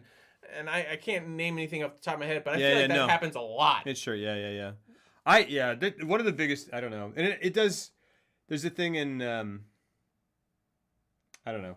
We were talking about Marvel movies, and it's not exactly the same thing, but like that, one of the biggest movies I have, and I think I've said this like 10 times on this channel, but one of the biggest issues I have with the Marvel movies, and I haven't seen the last like 4, is scale and comic book movies in terms of like who can do what and who can beat what and who whatever, and I know that seems silly or whatever, but I just kind of go like, in a movie where nothing is real, I need something to grab onto. Like there's like in Suicide Squad, which is not a Marvel movie, but they really like Suicide Squad. Man, David Ayer made Fury, which I loved, and I was really excited. I was like kind of excited for Suicide Squad because like maybe they didn't whatever, but it's just such a crazy thing. It could have been so many. Could have been this tiny, like this small, sort of intimate, kind of interpersonal thing where it's like they said it was the Dirty Dozen of superhero movies, and I was like, that's awesome. They could just like stop a bank robbery or something. Like they didn't have to be anything. All it had to be was like this interesting interplay of these personalities. But instead they go, nope. Saving the world from a supernatural threat that like who knows what it is. And there's a legitimately really cool effects moment in that movie, but that is and they end up like they go, this giant supernatural threat, and he goes through and lays waste to like a subway station, and you're like, oh man, this guy's crazy. Like he's like Thanos. So I don't know what Thanos does, but he can just like incinerate people with his mind, essentially, stuff like that, and just and then in comes the Suicide Squad, and there's like a guy who throws a boomerang, and there's like Harley Quinn, and then there's Deadshot who never misses and with guns and blah blah blah blah, and just like whatever. And then there's one guy who like shoots fire, and you're like, well, that's useful. And then there's like whatever, and then they just go and they end up fighting this supernatural threat, and they essentially like just beat him up. Like it's like I'm not remembering it well, and I'm very tired. But it's like they just set him up to be this huge thing, and then because they have to give every member of the whatever equal footing, like they're like, this guy shoots fire, this guy is like a human crocodile, I mean, it's Killer Croc or whatever, this guy's something. Harley Quinn is like crazy and has a bat, and you're like, what is Harley Quinn bringing? Nothing. So even in the Star context power. of that movie, she's still just Harley Quinn, meaning she doesn't have any special powers. She's just and she's like at one point like beating up the like there's like the Enchantress and there's or whatever her name is, and there's like her brother who's like this crazy monster demon, and it's essentially like the end of Ghostbusters, but then they like kind of just beat him by like, I don't even remember, but it's just this thing where they go, it's this huge crazy thing, and you go, well, yeah, how are they going to do that? Because they're these just like layabouts, and they go, they did it, and you go, what? It's so stupid. Like it doesn't. And like I don't even remember. Smaller means more relatable. Yeah. Like just because like everything's the end of the world always. Yeah. Guardians, which I liked, and then it became the end. The last third of that, I didn't even see the second one, but the first one it was just like it's just this. I've seen it. They're literally doing that thing where there's a dome of like a shield or something that's gonna destroy, and it's just coming down. And I'm like, I've seen that like 5 movies. Yeah. 3 of them were Marvel movies. Yeah. Or like there's like something shooting into the sky, a beam of light that's gonna destroy the atmosphere, and you're like, yeah, I've seen that in like 6 movies. Yeah. And it's like the thing is like it would be fine if one of these things came out every 4 years and you go, cry, cool, you found another supernatural. But they're just like digging up. Like I don't even remember. Because then in Justice League, there's like another guy who's a super. And then in Wonder Woman, there's another guy. Justice League was like Marvel light. Because. Did we see that together? Yeah. Yeah. Oh yeah, we did a review on. Yeah. It was just so weird. That Steppenwolf guy. I was just like, it was just completely replaceable. Shut up! Who cares? Yeah. He's just a big monster guy. That was the other thing. Where it was like, and they did that shield thing again. And it was like, Superman's here and Aquaman's here and he can whatever, and like, look at Aquaman, he's incredibly powerful. He can beat up one of these like demon monsters, and Superman's incredibly powerful. Look at him grab 2 of these demon monsters. Batman is just a guy. Look at him beat up a demon monster. And I'm like, what? Yeah. Who? Huh? There's no one has any. I don't have Batman. Doesn't matter. Who cares? Here's a MacGuffin. Yeah. Go. It's just yeah. And We have these Infinity Stones. Oh wait, we're not Marvel. These are yeah. These are gemstone thingy weirder. I don't know. It's just. I get upset because it's all the same. And because of these things where you're like, yeah, it's good. It's also just like this other 9 movies. And like it's all gets mixed together, and you walk out and you're like, I don't know. I don't remember any of it. I don't remember any Marvel movie. It all mixes together. Yeah. And not in a good way. Yeah. Like it's a shared universe. It's like it's all the same. I remember one part in Civil War.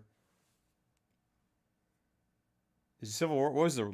Let's see. I haven't seen the last one. Infinity War. Infinity War is the last one. Civil War. There's one thing in Civil War where like Captain America, I think, is running and he jumps down a stairwell in an apartment that's like this, and he grabs onto the railing and he uses it, and it comes loose, and he uses it to swing down onto a lower thing. I was like, whoa, that's cool. Mm-hmm. I've never seen that before. That's the one thing I remember.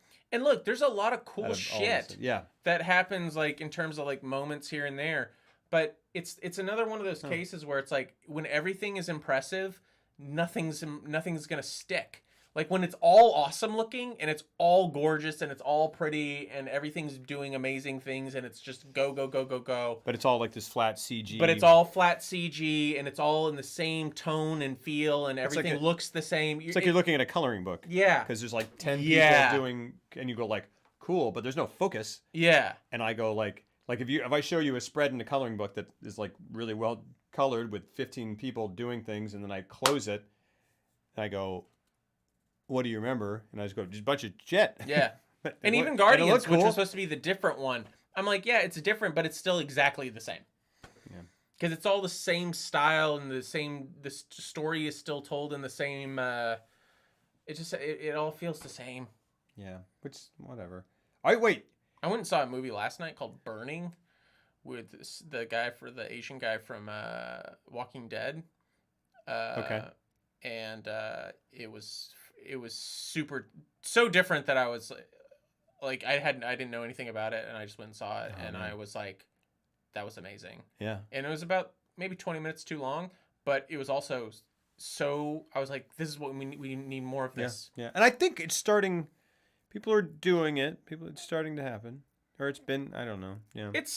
I'm not so jaded to say it's not it happens every year. We still get great movies. People like A24 are very important because they're putting out original shit. A24, Annapurna, yeah. We just need more balance. Yeah. Are you really excited about that, Zango? Are you Zangoing right now? You're really excited about the Joker thing with Joaquin Phoenix? Joaquin Phoenix as the Joker is the most, like, on paper, is the most exciting casting maybe I've ever heard. It's gonna be a Bohemian Rhapsody thing where it's gonna be like great performance, movie. It's okay. Yeah, I don't I know. don't trust Todd Phillips I to know. deliver. It's hard. I don't I don't want to try. I saw War Dogs. War Dogs was I saw War Dogs with you, and it was very enjoyable. Yeah. But Yeah. you know who would get me excited is if someone like Danny Boyle. Or if like, because remember when Darren Aronofsky was going to do Year One? Like if Darren Aronofsky did the Joker movie, I'd be like, cool, this is going to be weird. That is an interesting choice. Like just to push it. That's what I'm saying is like, can you imagine what it would be like if all the movies that had, and I don't know how to do this, but everyone's just pulling from the same template. All the CG in every movie looks the same. Yeah. Can you imagine somehow if all the CG in every movie looked specific to that movie somehow? Yeah. Instead of like, here we go, run, jump, fight, and then you go, and now I can fill it in with my mind. I know exactly what it's going to look like, right? Like, and for the last 25 years, it's just looked the same. You know what I mean? Yeah. It's like, can you like? Well, it's also how they're presenting the material. It's like Sure. if you get original directors like Danny Boyle and Darren Aronofsky, they're not going to shoot action scenes the way every Marvel movie shoots an action scene, which is very impressive, but it's still just the same thing you've seen over and over and over. Aronofsky's gonna be like, maybe we shouldn't show all of it. Yeah. Maybe we should just imply it. Yeah. Danny Boyle's gonna be like, maybe we should do it in a very, very unique, weird way, where we like speed it up or something, or Yeah, and I agree with that, Zango, and that is what I'm excited. Comic book films don't need to be connected to 100 other comic books to be successful. And then that's what I'm saying. Can we get we've talked about that before? Like, can we get if we could get standalone one-off Batman movies? Like, even if it's just... And it sounds like because they failed completely with doing the shared universe of Justice League and everything, I think this might be them testing the waters of that. That would be great. Because that's what it should be. Dude, give me a Fincher, give me Elseworlds, give me a Fincher Batman with Billy Crudup. I don't care. Give me a that's interesting. Gotham by Gaslight. Yeah. Give me an Aronofsky Batman. Give me anyone because these dudes will come out and do Batman for a movie. Yeah. For a movie. But you would get an interesting director if you're like, you can do it and you can do it however the fuck you want to Exactly. Get your hands off it. Do a new Hollywood within the comic book system. Do it. It'd be amazing. Dude, I totally agree with you. I hate that it's all connected. I get it. It was a really cool thing at the beginning. It's amazing. It's really impressive what they did. And now it has hamstrung the creativity because everybody's got to be accountable for every other movie in that universe that you can't do cool shit. Yeah. You got to tell one giant story and everything affects everything. And you can't just go off and make cool stuff that tells unique stories. People were like, Black Panther was amazing. I'm like, it really, like, I'm glad that got made and that it got to use an all-black cast and everything. And absolutely. Culturally, it's amazing. Culturally, what a plus. And for people, like, it was cool to see people, like, post about it, like, I'm so proud that my son has someone to root for and who looks like him, and I'm like, that's so cool. Also, I watched that movie and I was like, it's like all the other movies. Sure. I still have to see that. I'm looking forward to it, but I don't want to see or even hear about how Superman is doing in a movie about Batman. Absolutely, very good point. So hey Quizzical, how you doing, dude? Yeah, man, like. And then like people, and then like you go to Aronofsky and be like, do you want to do, or not Aronofsky, you go to whoever. Yeah, like, Yeah, you go back to Aronofsky. Yeah, sure. Like, you want to do another one? Yeah. Or you go like, hey, gosh, Boyle. Yeah, gosh, Danny Boyle. Anything. Yeah. I'm on board for anything Danny Boyle does, just because who knows what you're going to get. I was glad when he bailed out of James Bond, though. But then they took Cary Fukunaga. Yeah. And I was like, Can you imagine you go to like Danny Boyle and be like, hey, you want to do Batman? He's like, no, but I want to do Killer Croc. Yeah. Or like, you want to do Batman? He's like, no, but I want to do like. And then you let him. Yeah. And then you just let him do it. Absolutely. Or you do, like, I'll do, But I also think that if they were going to do something like that, they'd be like, cool. Also, you only get $40 million. So that way, if this doesn't work out, great. It's fine. Absolutely. And like, guess what? For a Killer Croc movie, you don't need more than $40 million. Absolutely. And even, dude, yeah. $40 million, and you know what kind of creativity you would get out of that? I'm like, like people doing lower budgets. Oh my gosh, they need to spend less. Yeah, It's ridiculous. Making everything so easily connected makes the universe so much smaller. Hey, good man. Good to see you. Good to see you. Yeah, dude. I'm good. Hope you're good too, Quiz. We good. Yeah. I'm out though. Yeah, we gotta go. I gotta go. Yeah, it's like 2:00 in the morning. Well, guys. Star Wars next week. Star Wars next year. Let's do it. We're gonna do Star Wars. Or did you want to do Gremlins? I do want to do Gremlins. Or did you have something else? Here's the deal. I'm gonna talk to you. Cool. I think. So maybe not Star Wars. We'll see. But we were thinking about doing Star Wars. My reservation with Star Wars is that like literally everyone's seen it, but there's a lot to talk about. There can be. Can be. Is there a lot to talk about with Star Wars? It's like guys? I feel like we just covered a lot of the same. We're gonna cover a lot of the same stuff that in we already significance. did with At least it it occupies the same. Is the same thing. And I don't know if we're gonna. I don't know. We're gonna discuss. We'll talk about it, but feel free Star Wars might be on the chopping block. Yeah, feel free. I mean, what do you guys right now like? Looked a few of these, mostly busy. Am I love these cinemas? Oh, thanks, guys. Yeah, I love them too. Definitely quiz. I'll put some stuff in. We'll talk and boy, we're tired. I'll put some stuff up when my brain works. One of these days, I'm gonna have enough sleep in my body that my brain can, communicate. Guys, lots and lots of love. Thanks for tuning in, dudes. Thank you to Jeff, as always. I'll see you guys tomorrow for some Dark Souls SL1 and some other stuff. I might hop back on after this. Probably not, though. It's 2:00 in the morning. I don't know. If I go back live, you'll see it. If not, it's absolutely worth talking about. It is. Yeah, it is. If you want to go to the filmography, please join the Discord. There's a filmography channel. You should join. I'd like you to put your opinions in there. Please do it if you would. And I'll see you guys later. Let's go get Alakazaror. And guys, thank you so much. Thank you so much.